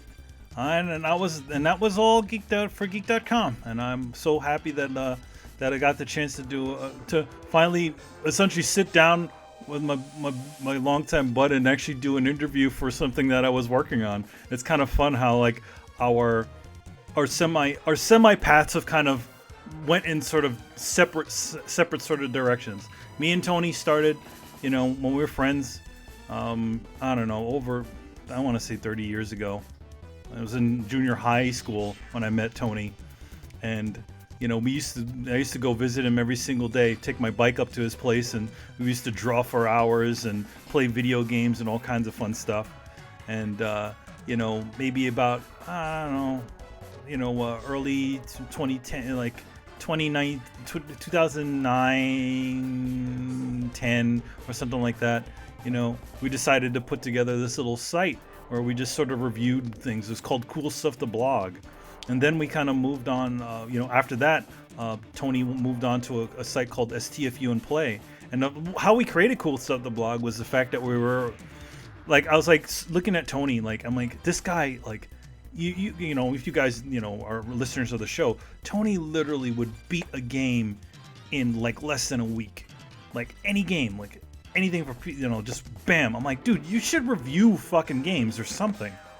Because I swear, man, you get these things done so quickly. So then I was like, it's like, why don't you make a site and stuff where you do this stuff? And he's like, nah, I don't want to do it alone. So then I'm like, all right, you know what? I'll do it with you. I'll review stuff and I'll talk about games and I'll do all that stuff too on that site. And that's when we created Cool Stuff the Blog. After that, Tony essentially became involved with Torrance Davis, who used to run the site called The Bit Bag, and he had a show called The War Zone, a podcast. Probably one of the first podcasts, video game podcasts made. Anyway, he went to that, and eventually, I kind of semi-moonlighted on STFU and Play, doing reviews and little articles and things that come to mind. And then after that, he just skyrocketed. He went up to the Dual Shockers, and then he did stuff for IGN, and now he's working for Geek.com. So, but in the different, and meanwhile I'm doing all of my comic work and working on all kinds of other different animation and all that stuff. And then now everything sort of kind of culminates back together again, where we're he's doing his gig at Geek, and then essentially something that I did comes into his wheelhouse, which is great. So we did a nice little interview, and I decided to do a piece for Geek.com, a piece of original artwork based on our work on Contra. So it was really fun to do, and Contra Road Car was a fun thing to do. I'm like, when is the next time that you, as an artist, when is the next time you're gonna work on something with the guy who essentially created a lot of the things from your childhood, 10-year-old you, or whatever age you were when this game that you are hearing the music from, Contra 3, came out, right? Or he also worked on the Ninja Turtles arcade games, Nakazato-san. So this guy's got a lot of history. And when's the next time you're gonna work with that guy, right? Number two was like, when is the next time you'll ever be able to work on a Contra game? And I mean, as soon as this thing came up and they were talking, I got to talk to the guys at Konami Cross Media about it initially, and I was like, let's do it, Yeah, you get to see everything. You get to see all my file system and everything.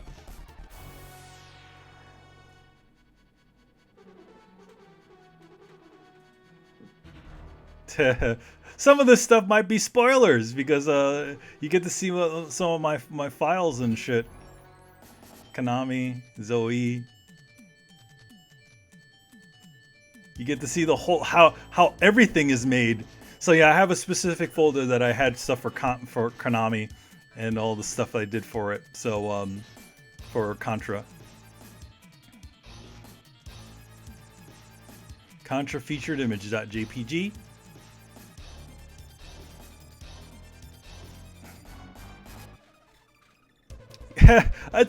I I totally didn't even realize that I actually recorded all of that part of it. It's pretty funny. So there you go, guys. That is the final image for Geek.com. Probably this bit of video is actually going to end soon, and then I'll jump over into the regular Throwdown draws section so I can show you what I'm currently working on, which is now. Boom. All right. So this is what I'm currently working on.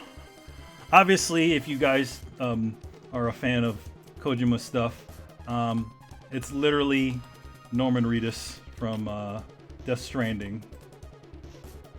I'm still solidifying. Oh, what is all this? Did I move it? There we go.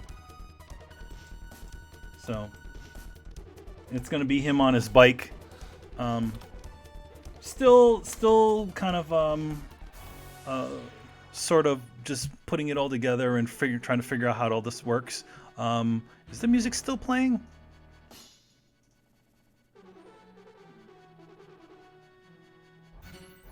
Oh, it's interesting. All right.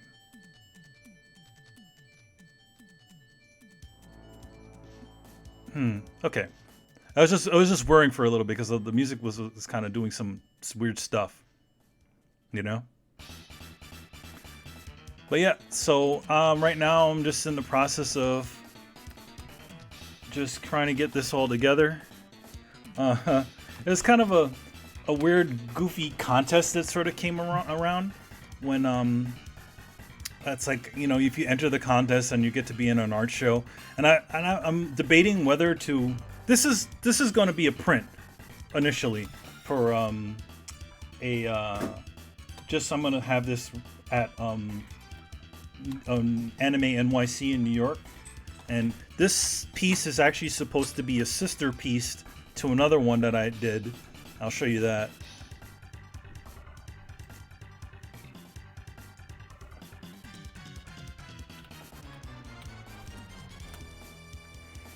The one thing, like, you know, as far as the Death Stranding stuff goes, let me just look for it. So, the piece is supposed to be a sister piece to this one that I'm loading up right now.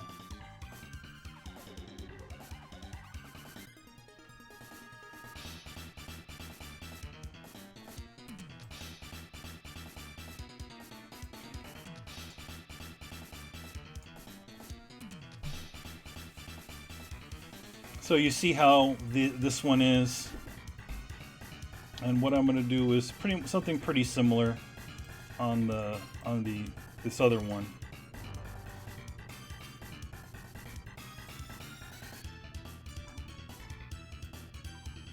They're supposed to sort of sit opposite of each other, and that's kind of the idea. So this one's going to be like, this one's the man who sold the world or something like that, and maybe I'll write something fun on the other one. But it's going to be essentially the same sort of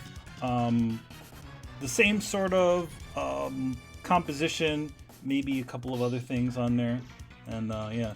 But it's just a matter of drawing it.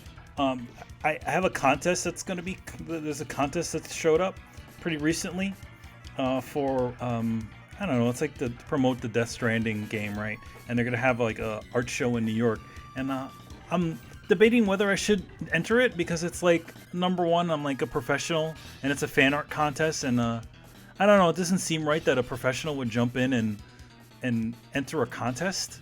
So I don't know. I may just finish it off, try to get it finished off by the 21st and see what happens. But also just it's just weird that maybe like a professional might do it. So I don't know. I mean, it could just be the fan in me that wants to do it, but I don't know. I really want to. Really, the main purpose of this piece is really to, you know, a cool thing that I want to have. You know, at like an Anime NYC as a, you know, just a cool print to have.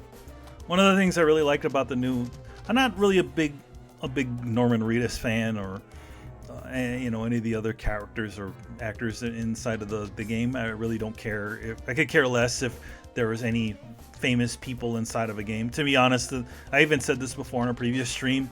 You know, when it comes to famous people, you know, when it comes to like stuff like that, you know, characters in games, it doesn't matter to me that if it's a famous person playing that character. To me, it's all about the actual character. If you have a medium where you can kind of create any person that you want, why would you want to create a sort of fake, you know, like a real, you know, recreate a real person?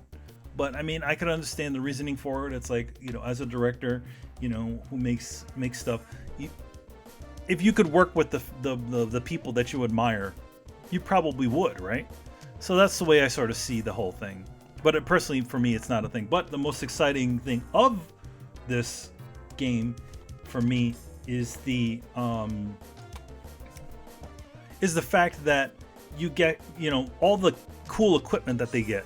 Like as soon as this guy showed up with this cool trike bike in the trailer, I was like, oh man, that looks so awesome. I really want. I would love to draw that. All the equipment, all the backpacks and all that stuff. I thought that all stuff was really cool. Anyway, so that's the new thing that I'm working on right now, and maybe what I'll do is I'll see if I can try to stream it live for you guys. You know, I still have a lot of drawing to do on it, so if you guys want to see that, you know, please let us know on Throwdown. Also, just yeah, so.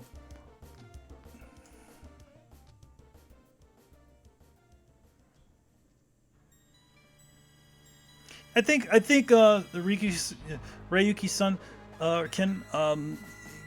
I think a lot of people sort of feel that way when it comes to video games and things like that. It really doesn't matter about who's playing the characters, or you know, it's more about the actual character that you see and what attracts you to that character. So maybe for some people, you know, I mean, here's the thing: definitely having a famous person as one of your main characters definitely attracts people that would not normally be into sort of gaming stuff.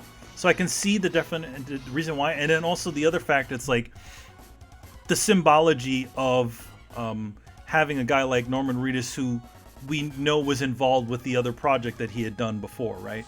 I mean, it's a perfect marketing thing, right? If you had this famous guy that you we're going to supposedly work with on the last one, and that thing got canceled. Everybody knew it got canceled, and then just to put that thing out there, that's definitely the meaning of that thing.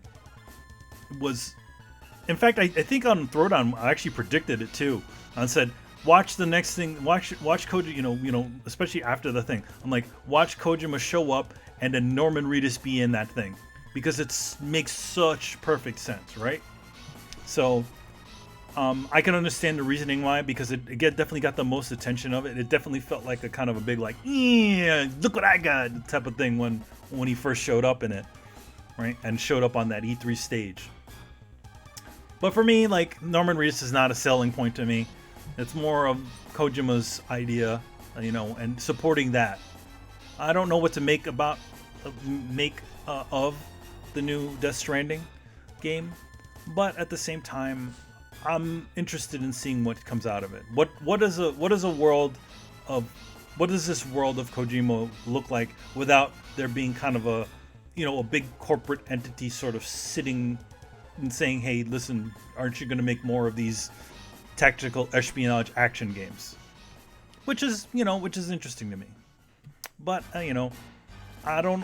For me, working, you know, I think a lot of folks have asked me, working at. Doing work for Konami, was there any sort of issues or anything like that? To be honest, like working in Konami Japan is probably a very different working experience than working in the United States. I mean, I know quite a bit of the guys at Konami, in Konami El Segundo. I know people in the New York office. Some of these people I worked with from 10 years ago worked in animation with these guys. So these guys don't have any sort of real connection to whatever happened in Japan and all that other stuff. Anyway, I guess that's about it for today. Let me put up our little splash image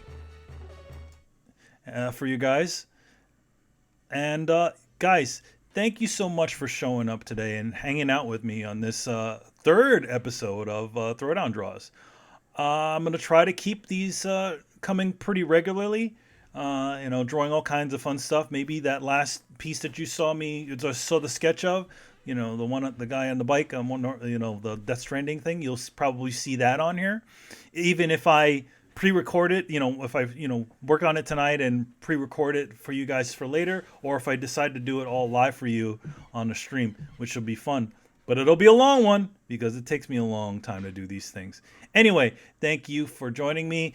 Don't forget to follow us on Twitch at Throwdown Show, on Twitter at Throwdown Show, and on YouTube at Throwdown Show. We're all Throwdown Show everywhere. Also, don't forget to follow me at EMANN Land, Eman Land.